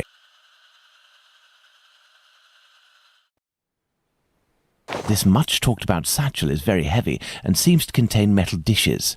I told Bluto that I wouldn't look inside, but I've little need to. It's quite obvious that it's full of silverware. There is still gas in here.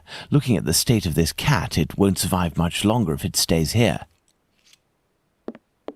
Let's go to the wasp's nest.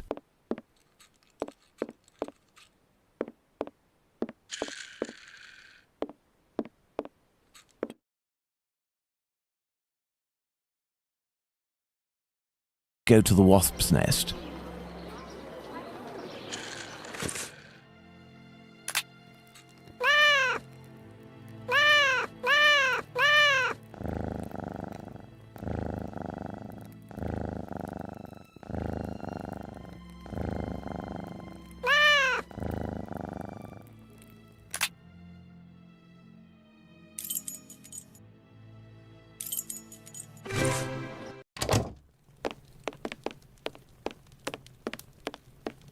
I need something.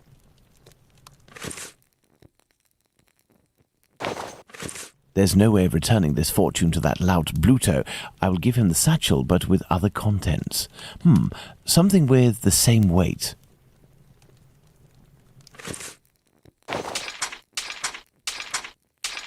Full of crockery, the satchel makes the same noise and weighs about the same as if it were filled with silverware.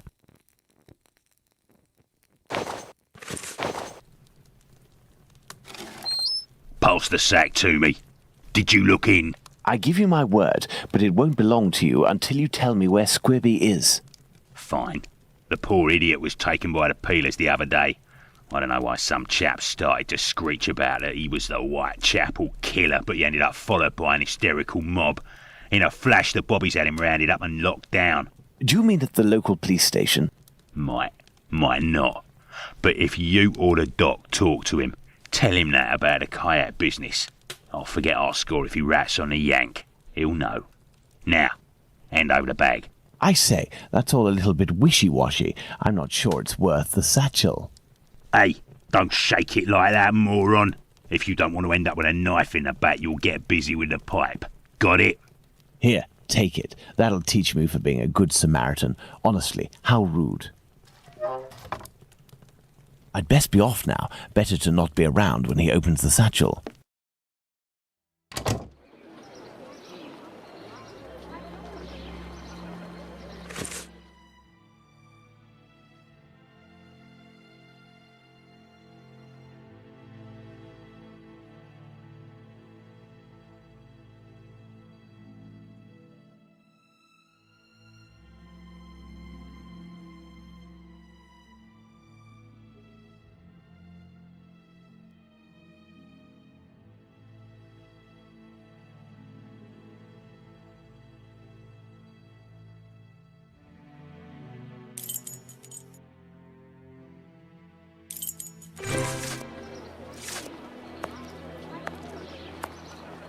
Hey, look! It's Mr. Detective. It's... Shh, I'm undercover on a special mission. Don't blow my cover. Aye, aye, Captain. We won't let it slip. Now, what are you doing in this area at such an hour? You're far from home, aren't you? We've come to give Pounce a hand. About his cat, you know. Downstairs round is a nasty old lady Big Danny lives. She threatens to kill Pounce's cat, 'cause she's allergic. Or so she says. And it makes her cough and vomit just by seeing one. Allergic. Oh, that's it. She stoned Pounce and his cat yesterday, and the poor thing took off and hasn't been seen again. We've been looking for it, but nothing.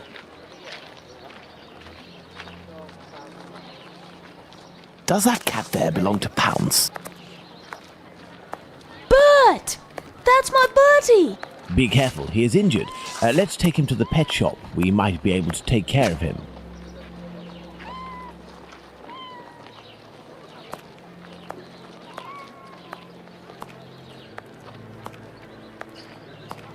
Let's go to the pet shop, children.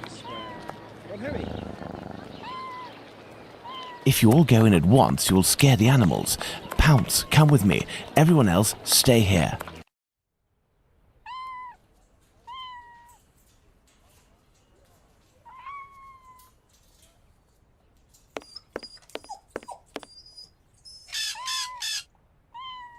What can I do for you?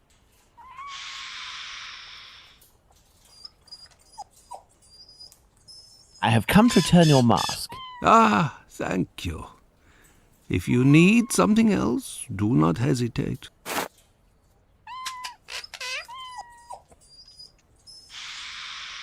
May I present young Pounce and his cat, Bert. Poor Bert, he's been injured. It's Big Danny who threw a cobblestone at him. Big Danny? Danny the Jaw? The terror of the Highlands? Oi, that's him, mister.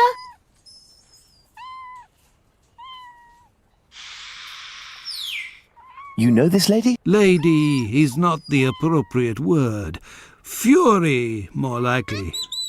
Danny is a night worker. Before that, she performed in a circus where she fought against men for a penny a round. It was said that she never lost a fight. Is there anything you can do for poor Bert? I don't know. This cat seems to be in a sorry state. I have a book on cats over there. Can you find it while I look at its wound? Yes.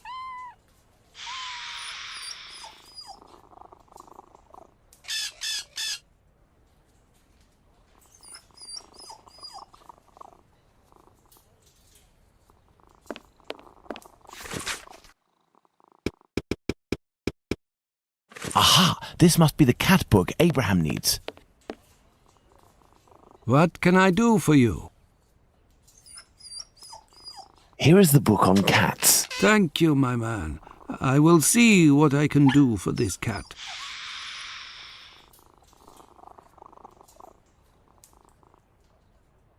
Goodbye. Goodbye, sir.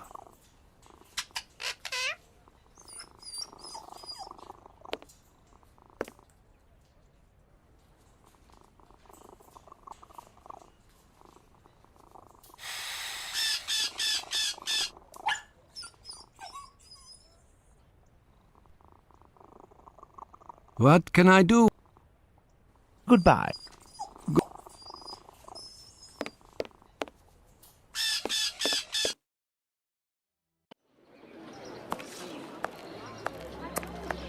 We've come to give Pounce a hand. About his cat, you know.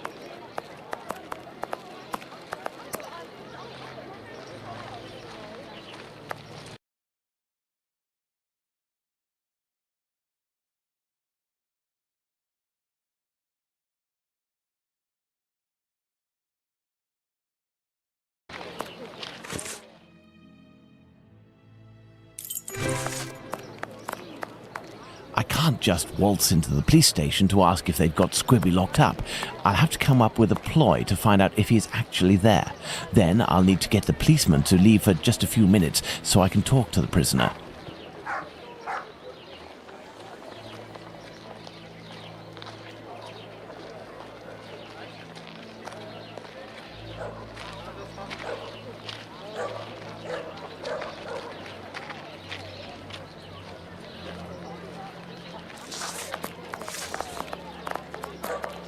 So, you little jackanapes, you want to ride on the big whirly?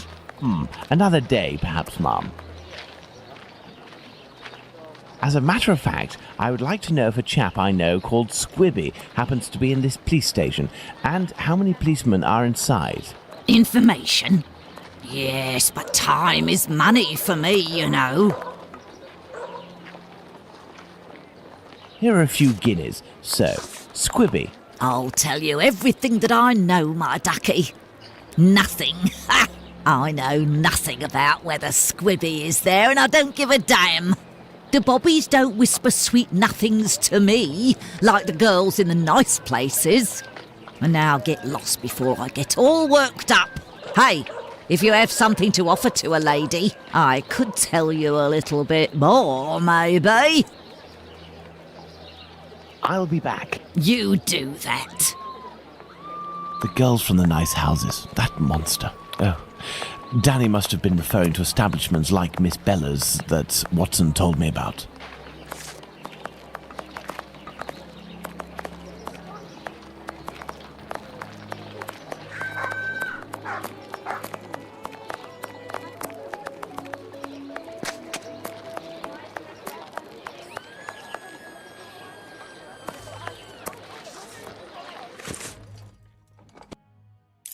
Fine, I have to go to the brothel.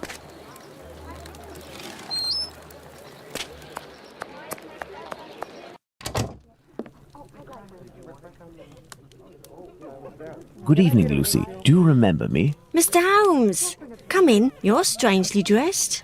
What have you come to do in the area?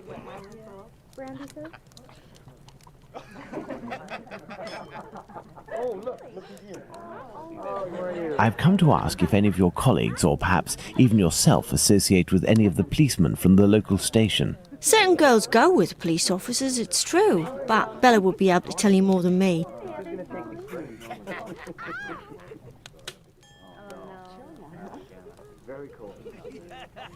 Very well, I'll be on my way.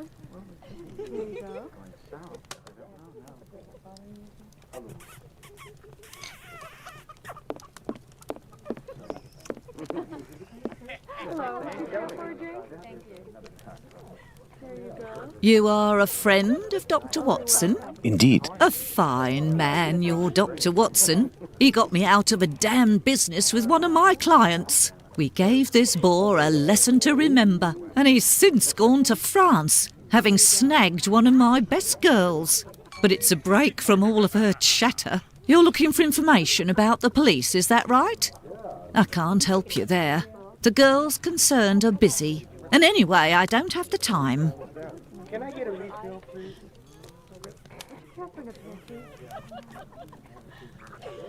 What is bothering you so much? A client left me a case of bottles as payment.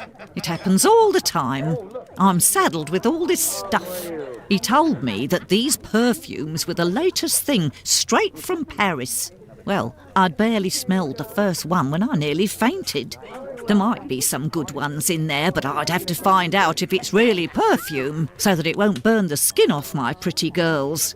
Madam, I will undertake to tell you exactly which of these products are perfumes if you agree to entrust them to me for a little while. In exchange, I would like to know more about Squibby. Yes, I know him. We've struck a deal, Mr. Holmes. I'll give you these bottles. I will need a book to help me identify Miss Bella's perfume. I believe the bookshop on Glenworth Street, not far from Baker Street, has just reopened. Let's go and take a look.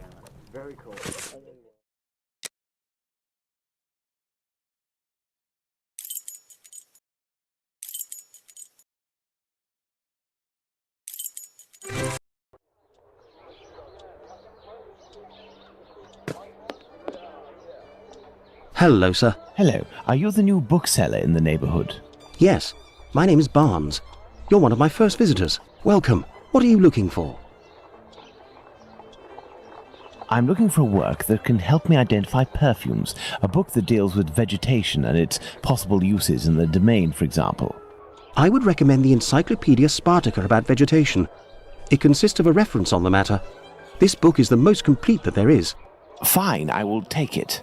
But it's just that, I have no idea where it is.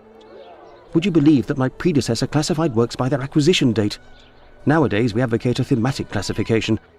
However, I am getting down to the task. You aren't looking for anything concerning the history of the scripts. I'm fascinated by the subject, and I already have numerous books on the topic.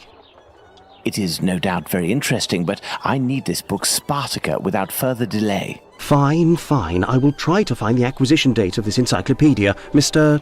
Holmes, Sherlock Holmes. Ah, fantastic. You are the man for the job. Perhaps you could try to find the missing dates. That will buy you some time.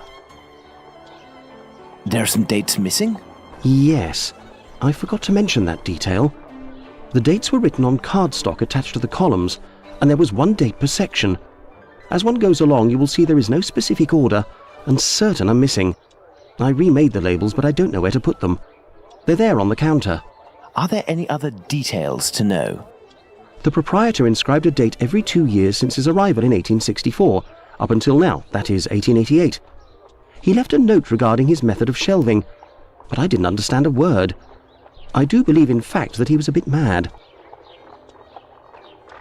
Well, I will see.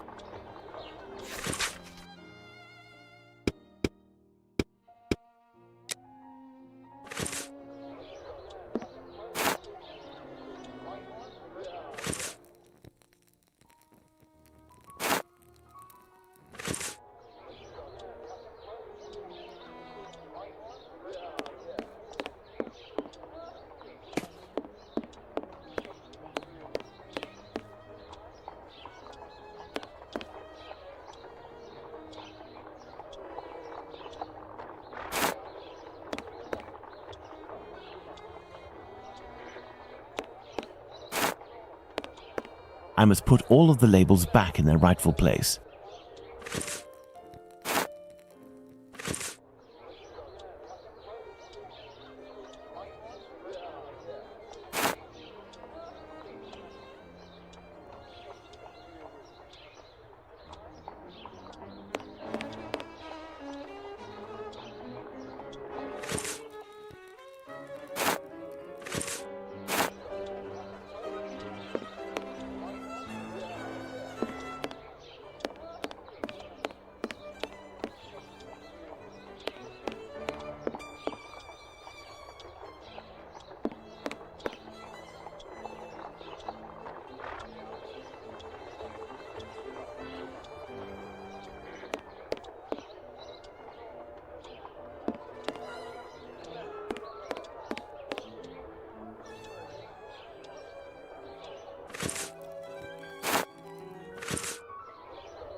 I must put all of the labels back in their rightful place.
There, Mr. Barnes, the labels are in their correct places. That should facilitate your classification. Have you found my book? Yes, what luck it was to meet you. It was acquired in 1882. I will look for it. Thank you very much. I would suggest that you organize your books quickly. I am in the habit of visiting my local bookstore at least once a week. You are right, Mr. Holmes.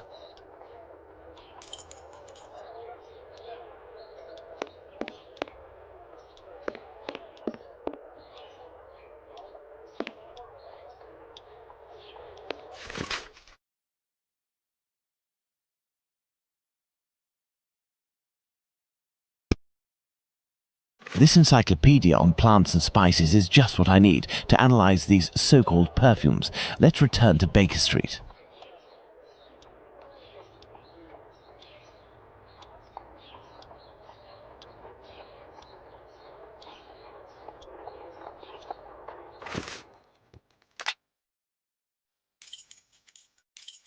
I will need my work table. I need something.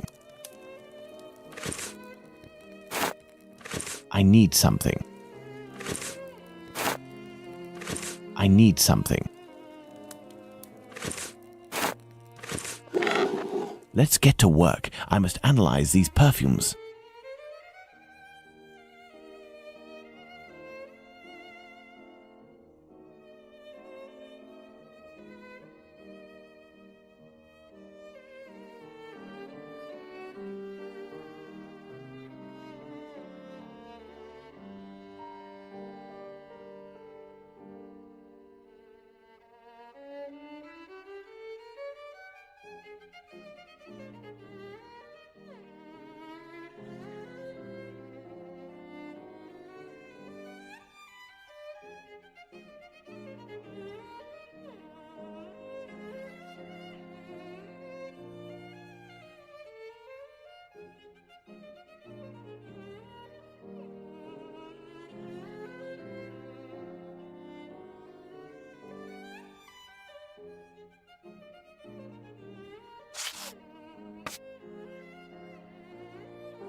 These shapes represent the smells at my disposal.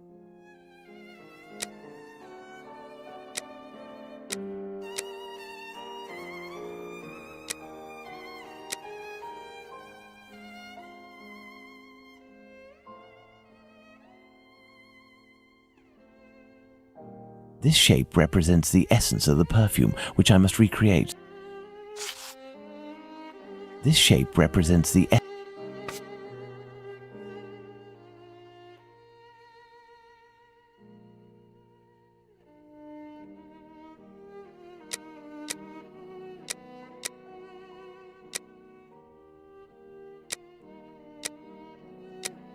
This perfume is ghastly.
Excellent. Now, on to the next step.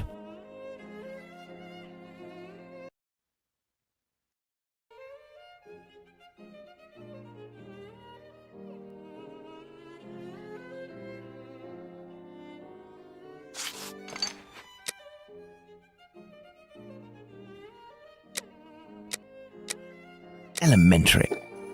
Fine, I have to go to the brothel.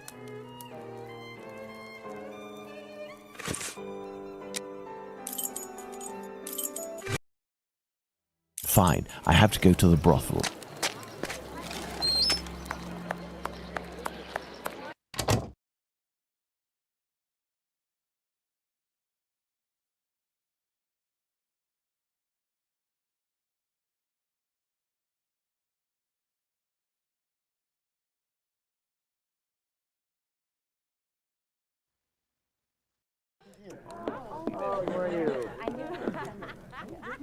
So, my dear man, have you reached a verdict?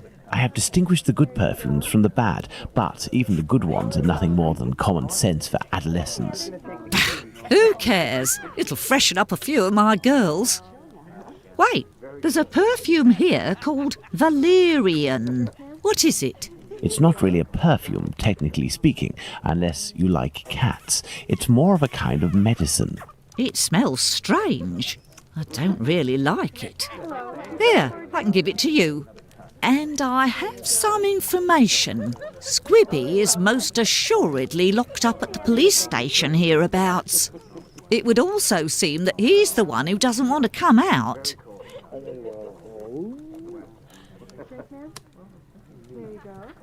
Do you know someone by the name of Danny? Danny? Big Danny, Nutcracker? Ha! The one who hates cats? That's the one. You're interested in that kind of bird? Oh, be like dipping your biscuit in a pig's trough. She's dangerous, a real cyclone. So beware. And her appearance. She claims to adore perfumes. She'd need this whole box to smell sweet. I doubt it'll take much to make Danny cooperate, perhaps by offering her a little gift. Let's go to the police station.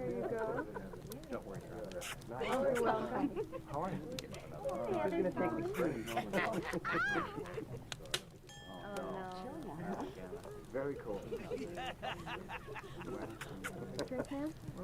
Here you go.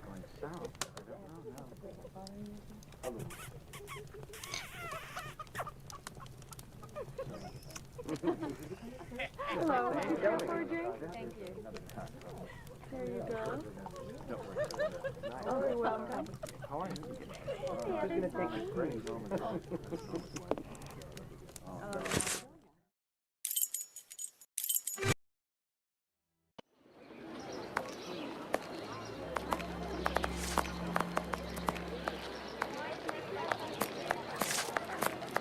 I have to find out how many policemen are still in the station. There's no point continuing if there are too many.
I have no reason to go that way.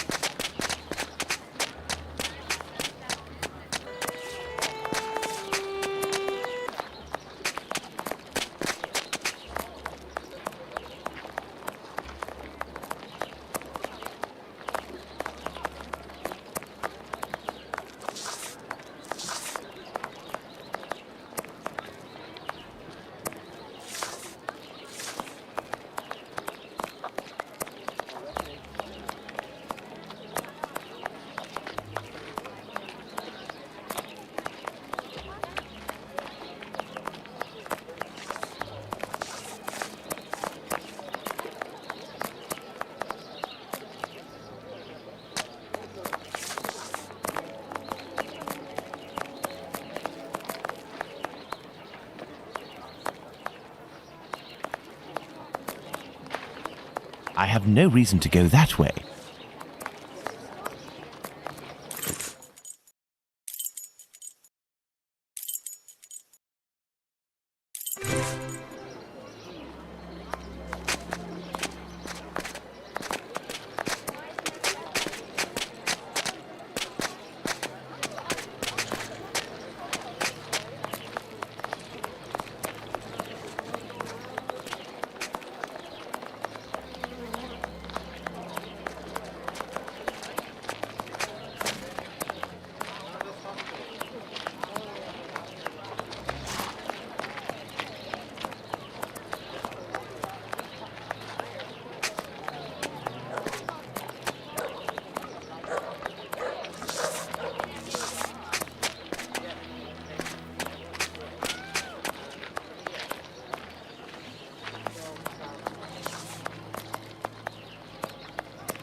I have no reason to go that way.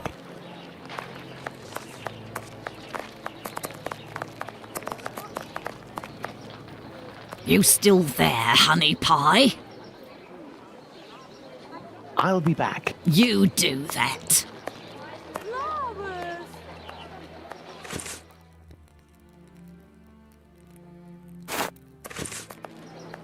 Do you remember me? Would you be kind enough to help me by telling me how many policemen are inside in exchange for this bottle of perfume? This is perfume?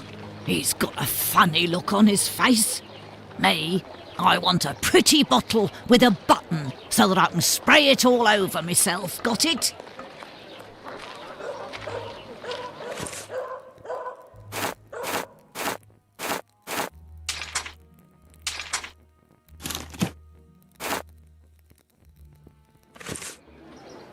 Do you remember me? Would you be kind enough to help me by... There ain't much in the station. It was pretty busy, but now there's only one constable, dearie. There we are. Now Danny has been sprayed with valerian, a scent that's irresistible to cats. I must create a diversion in the street to make the policemen come out, but I need some cats. Lots of cats. To the pet shop. I must go to the pet shop.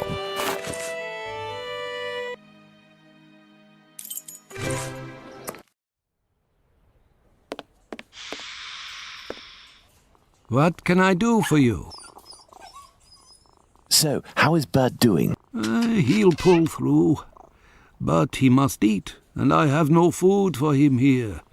We will need to find him some. And where can we get some cat food? We must find Hardiman. He sells meat for cats. It's around this time when he passes the end of the road. You might be in luck. You'll hear him from far away. He was always calling beep, beep. Thank you for everything, Mr. Solomonovich. So, Pounds, shall we look for the cat food seller? Poor Bert has to be fed, and I might have some work for you and your friends.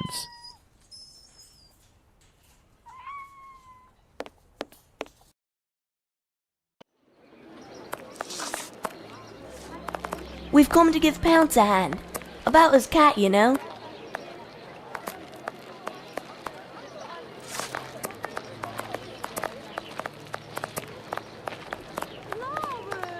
Beep beep.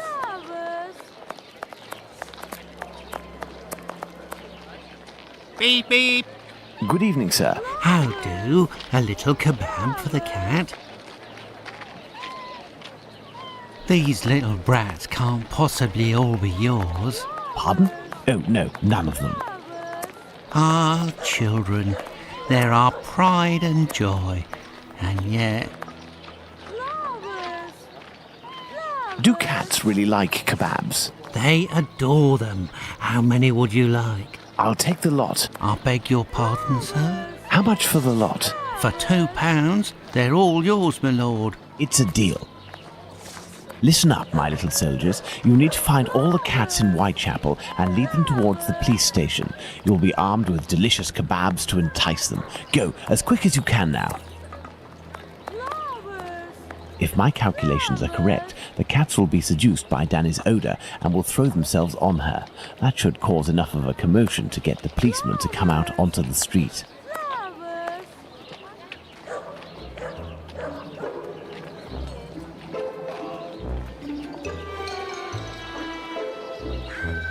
Come on now, children. Let the cats alone.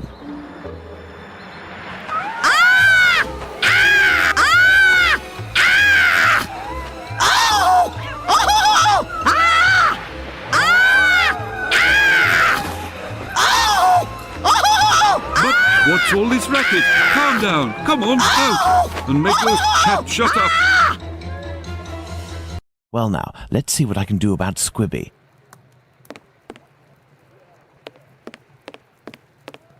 This must be the door that leads to the cells.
And who are you? I've come to talk to you about Tumblety. So you're here to kill me, are you?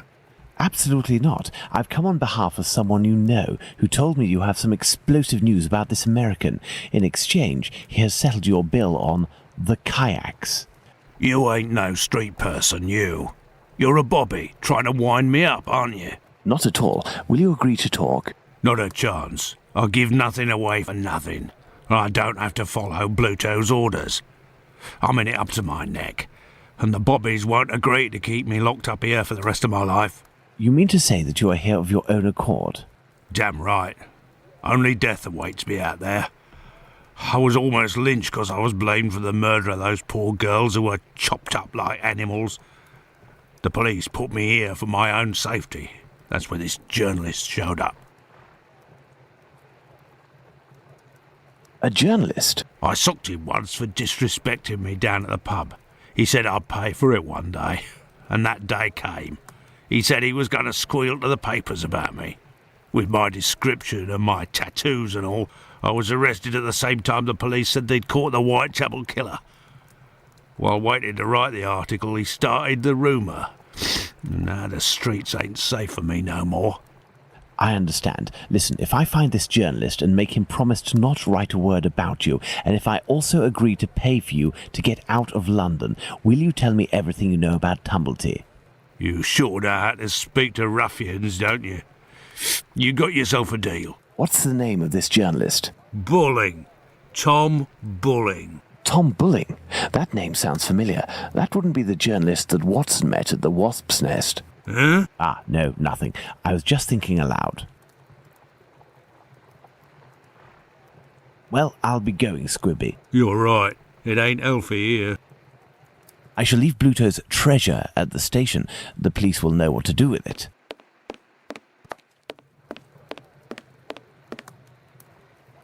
I shall leave Bluto's treasure at the station. The police will know what to do with it.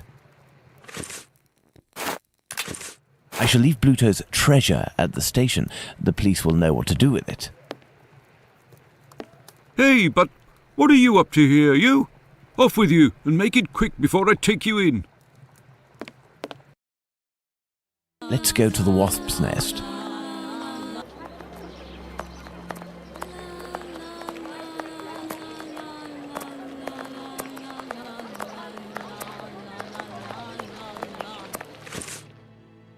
Let's go to the Wasp's Nest.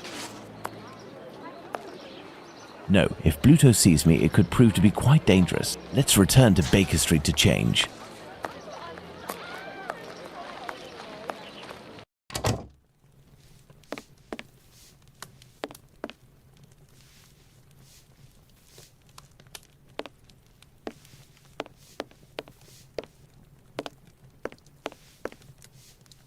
Good evening. There'll be a nice tip in it for you if you can tell me if you recently saw a journalist here. Yes, sir. A damn nuisance, that man. And a real cad. He cursed me out something fierce for staining a book that he put down, even though it was him who was shaking so much that he soiled it with a whole lot of ale. He was reading a book? Oh, not a real book. A halfpenny rag. He put it down on the ground, and I put it in the paper bin for the stove. It should still be there if it weren't already put in the fire. Goodbye, miss. At your service, me lord.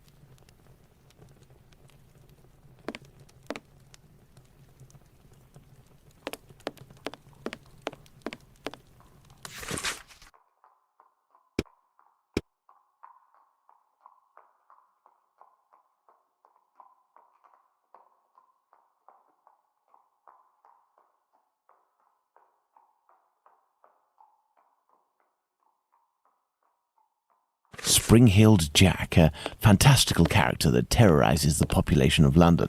This journalist has some far from cheerful reading. Evening. A pint for me and have one for yourself. I'm looking for a journalist, a good client of yours. Goes by the name of Bulling. Ring any bells? Haven't seen him for a day or two. He must be sleeping it off somewhere. Where to hide from the landlord when you owe some serious bread? What paper does he work for? I don't know, but I can't believe that he works at his rag. because he's always round the pub scribbling his useless papers. The last time I seen him, he spent a whole day at that table drinking and scratching away from morning till night. He finished by celebrating, and without the help of a rich chap, he would have fleeced me of a guinea. Thank you, my friend. That's nothing.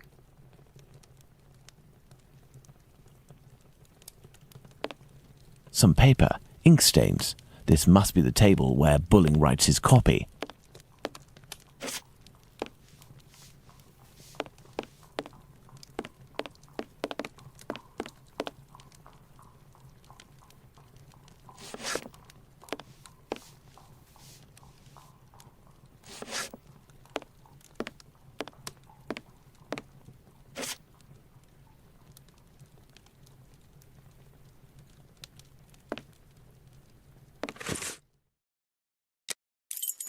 Up at last, Holmes.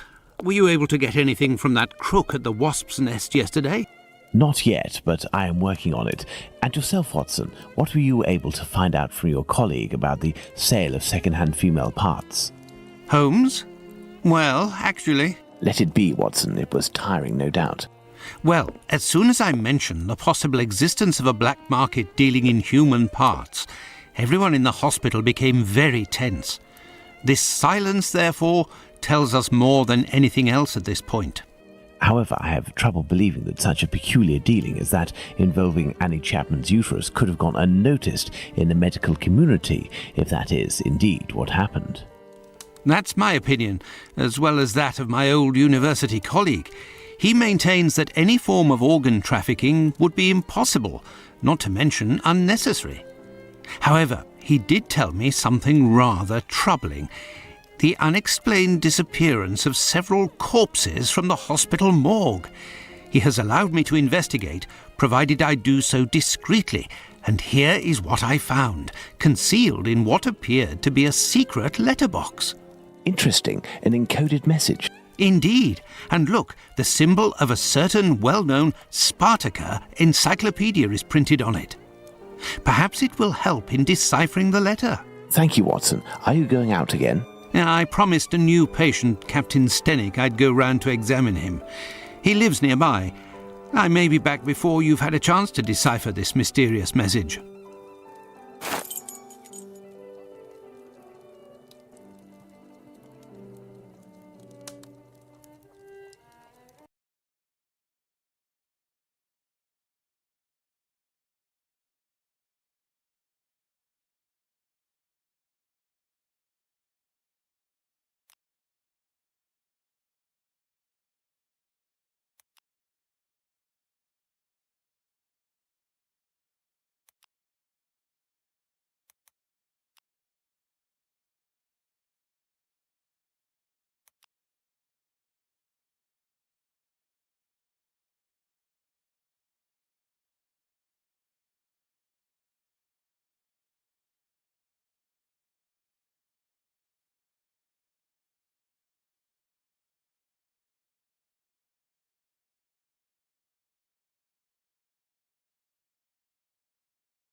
Good. Let's decipher the encoded words in the message that Watson found at the London hospital.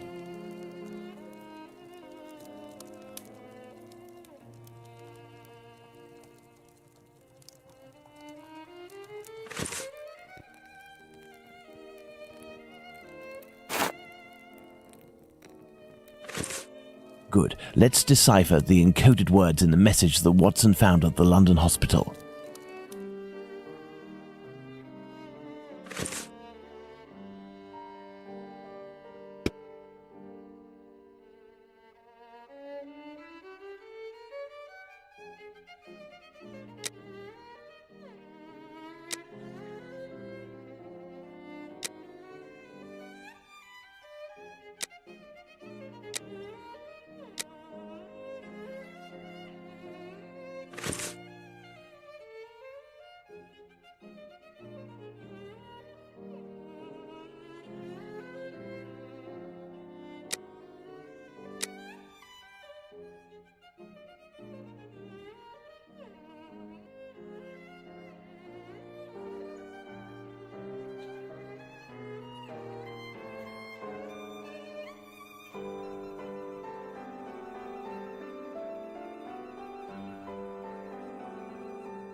The index of the Spartacus encyclopedias seems to have a connection with this letter.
The index of the Spartacus encyclopedias seems to have a connection with this letter.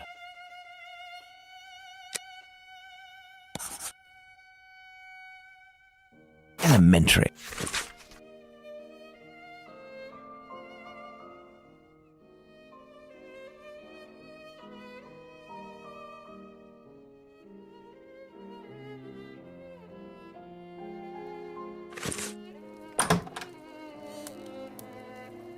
My dear Watson, I congratulate you on your investigation. This letter seems to well and truly confirm the organised trafficking of bodies in London.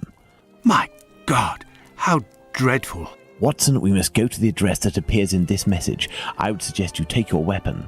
It hasn't left my side since the beginning of this whole affair, Holmes. I'll also be putting on my workman's disguise again. One never knows. But what about me, Holmes? Stay as you are, Watson. At worst, you can pass as my employer. Find Wharfdale Road on the map of London, Watson. Understood, Holmes.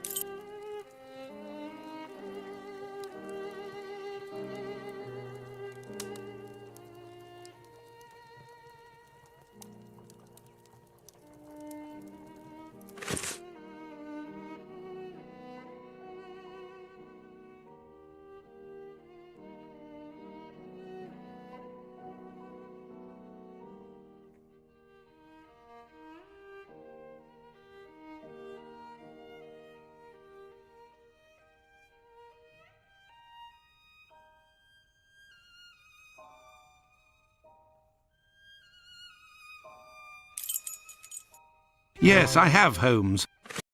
Here we are, Watson, 17 Wharfdale Road. Let's be careful. You think so, Holmes? This house seems to be abandoned. Nothing of interest here.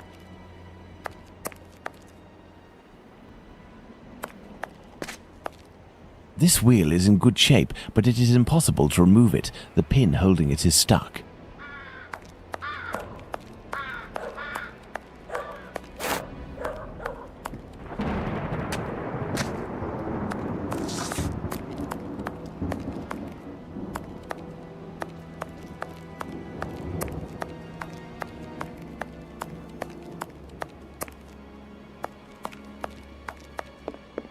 This door was recently reinforced, impossible to open it. Numerous footsteps. Apparently this passage is used frequently.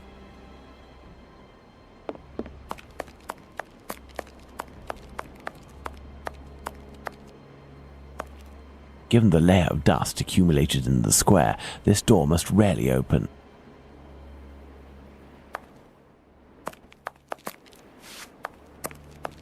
Closed. This lock is solid but very old. I should be able to force it.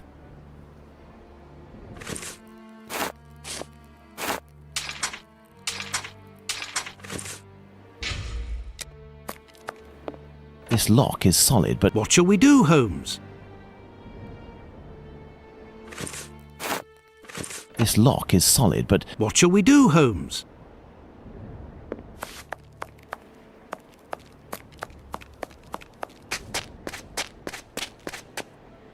This trolley seems to be in good condition, apart from the broken wheel, of course. This stone was blocking the wheel. This trolley seems to be in good condition.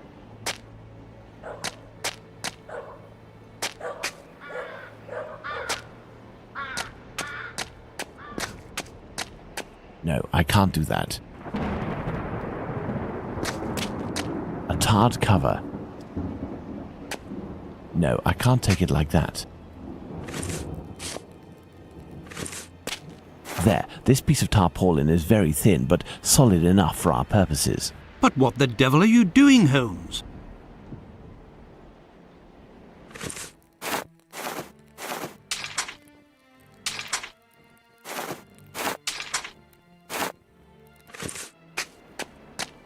No, I can't do that.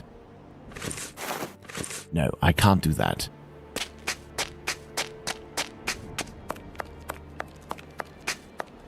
Given the layer of dust. There, by sliding this piece of tarred tarpaulin, I was able to quite simply force the lock. Let's go in. Incredible!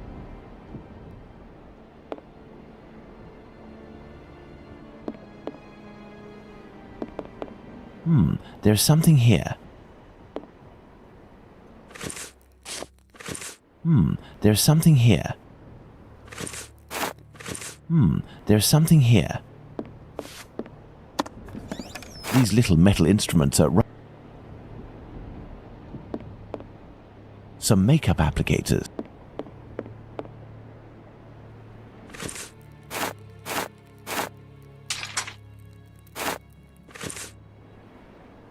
There's something here.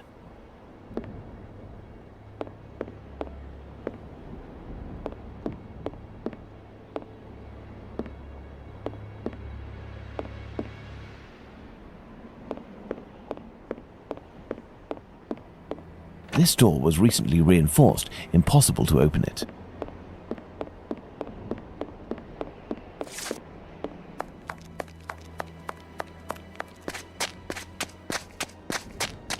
No, I can't do that. This trolley seems to be in good condition, apart from the broken wheel.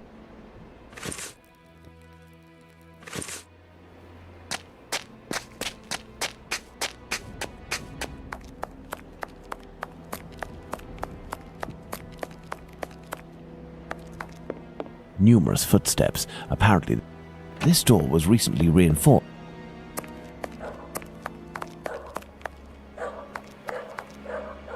This little instrument will serve perfectly as a pin punch. But what the devil are you doing, Holmes?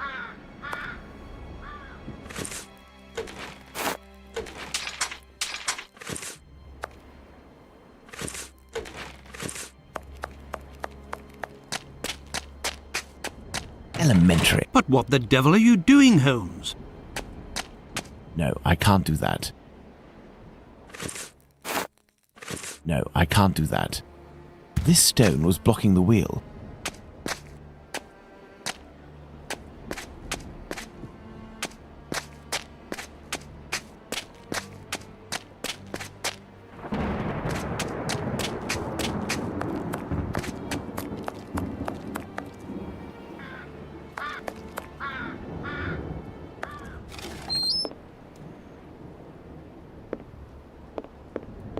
Some makeup applicators.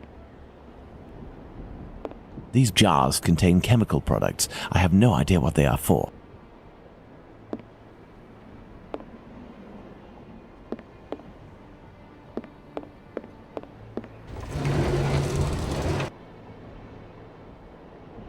A trapdoor. We must find a way to get down through it, Watson. Incredible!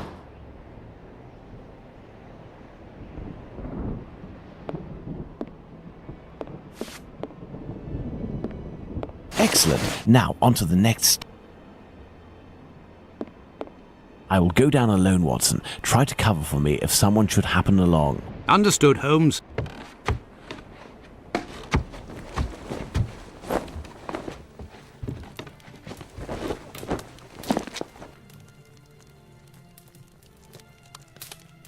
Rings, wedding rings, gold teeth. I daren't imagine where they came from.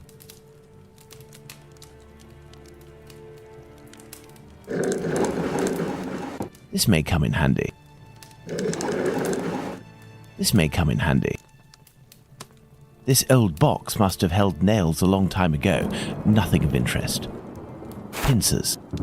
A hammer. I'll take it.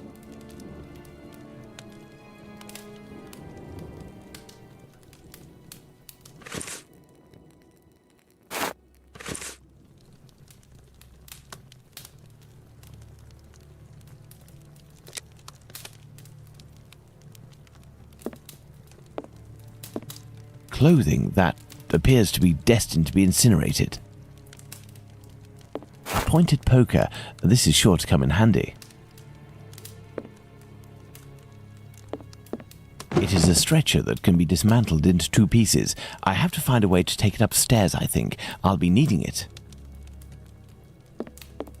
A coffin, recently made and already broken. No, I can't do that.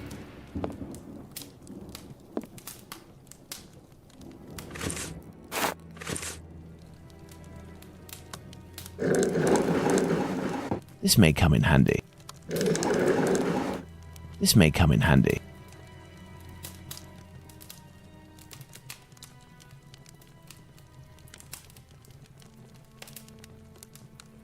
Rings, wedding rings, go. This old box must have.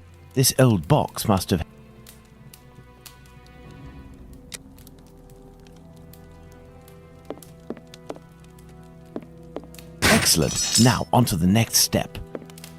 This box is broken. The wires must be reconnected. Pray, think.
elementary.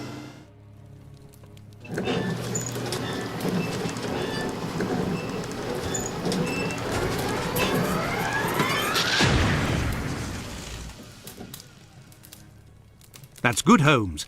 I don't know why you brought this thing back up, but I can take it. Perfect, Watson.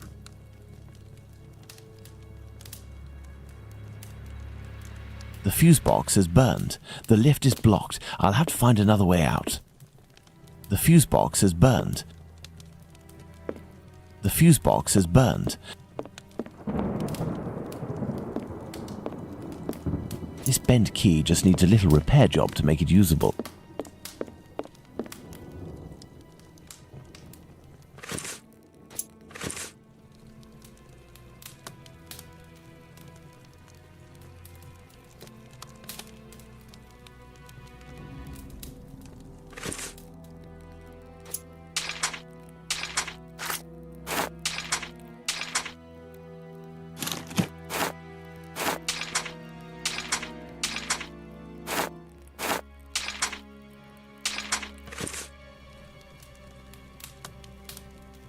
Rings, wedding rings, gold.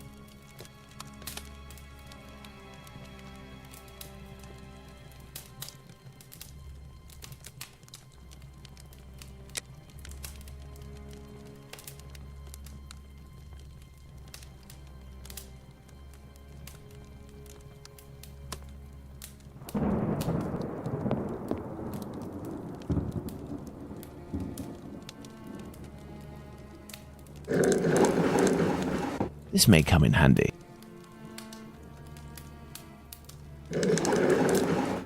This may come in handy.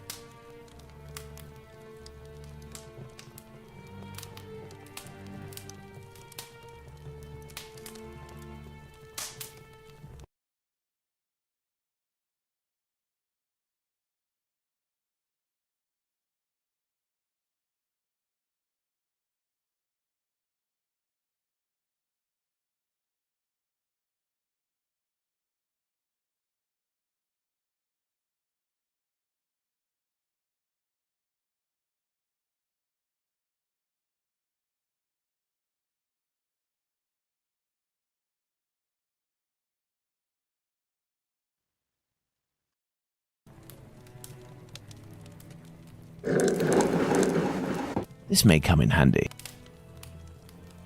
I need something.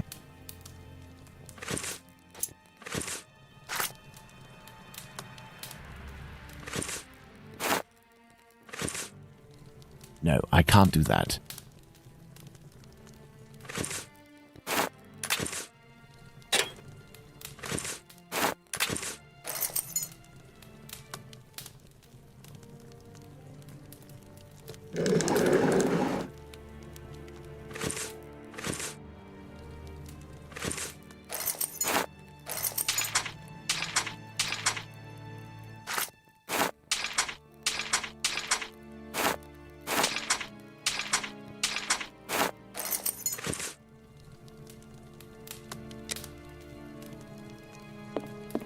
Let's hope that it really is the key to this door. And so, Holmes?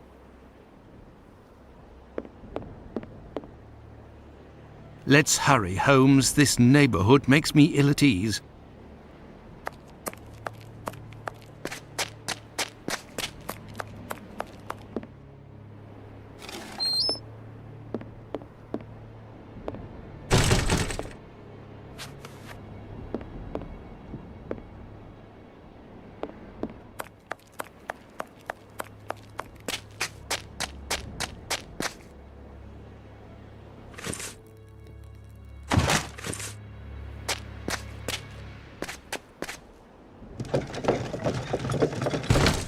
Excellent. Now, on to the next step.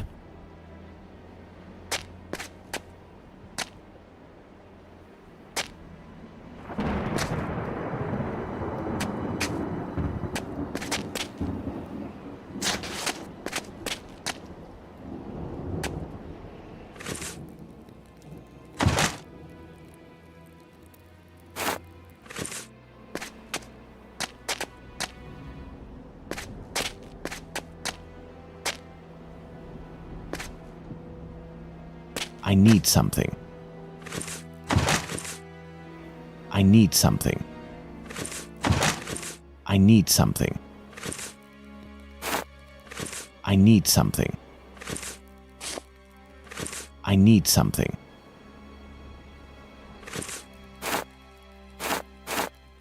I need something.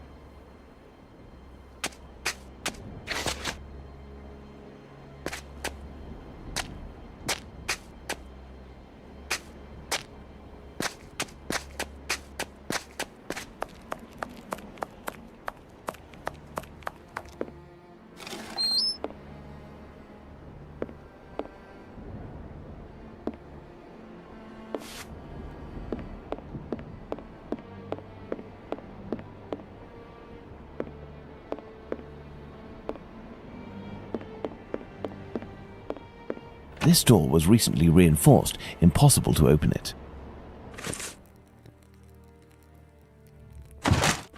This door was recently reinforced. This door was recently reinforced.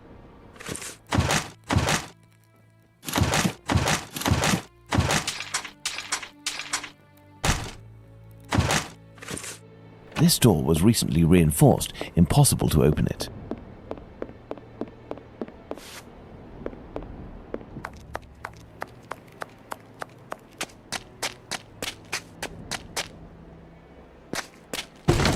I hope this ladder will support my weight.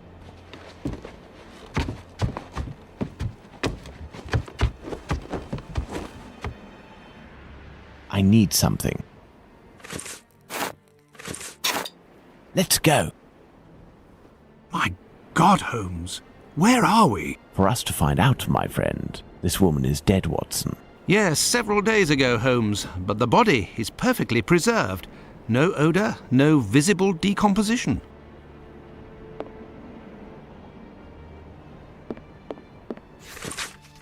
This old photo shows a young man dressed after the fashion of an employee in front of a shop.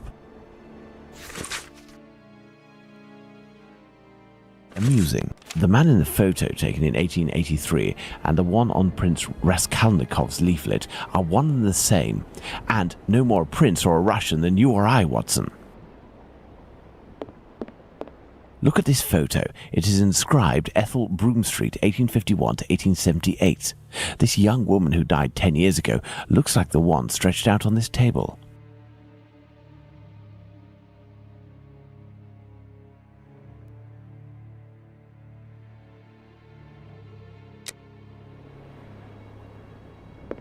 These clothes are new, just like the deceased's dress. I imagine her clothes were changed. This may come in handy. This door was recently reinforced. Impossible to open it. Strange smell. What do you think, Watson? A zinc chloride solution without a doubt. A product generally injected into cadavers to help preserve them.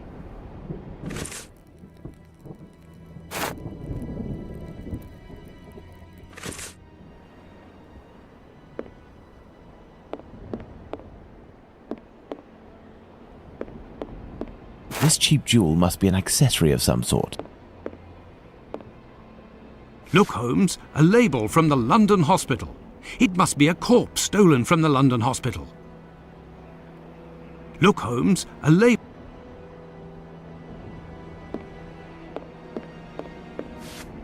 Some makeup applicators. Someone made up this corpse. The lips have been coloured and the rings around the eyes carefully camouflaged. Yes, somebody wanted to give the impression of life. To what end? Watson, this corpse was embalmed and made up and dressed to look like a woman who had died 10 years earlier. All is clear, Watson. A charlatan, passing himself as a prince, making the dead come back by using corpses as puppets. Which explains the disappearance of corpses at the London hospital. It was to fuel this sordid entertainment.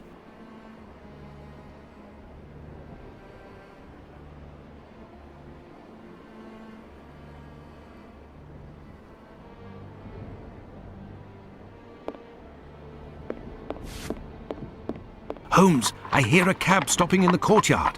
Someone's coming. It is probably the dealers, Watson, but instead of running, what if we were to meet them, if we managed to win their trust? You are joking, Holmes? I'm missing some information.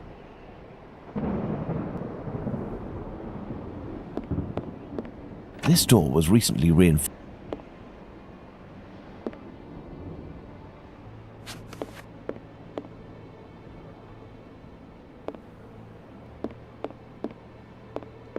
It's a puzzle box. Let's see if I can open it.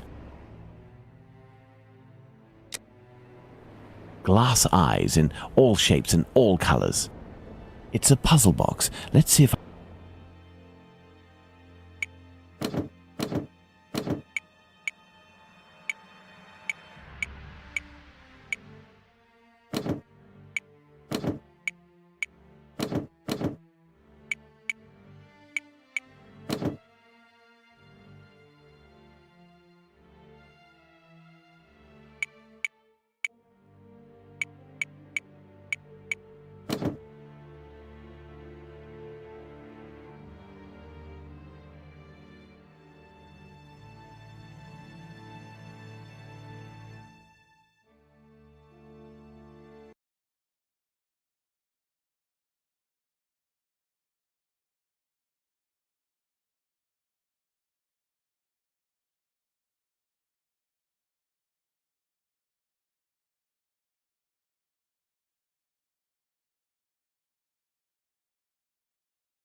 There we are. Magnificent.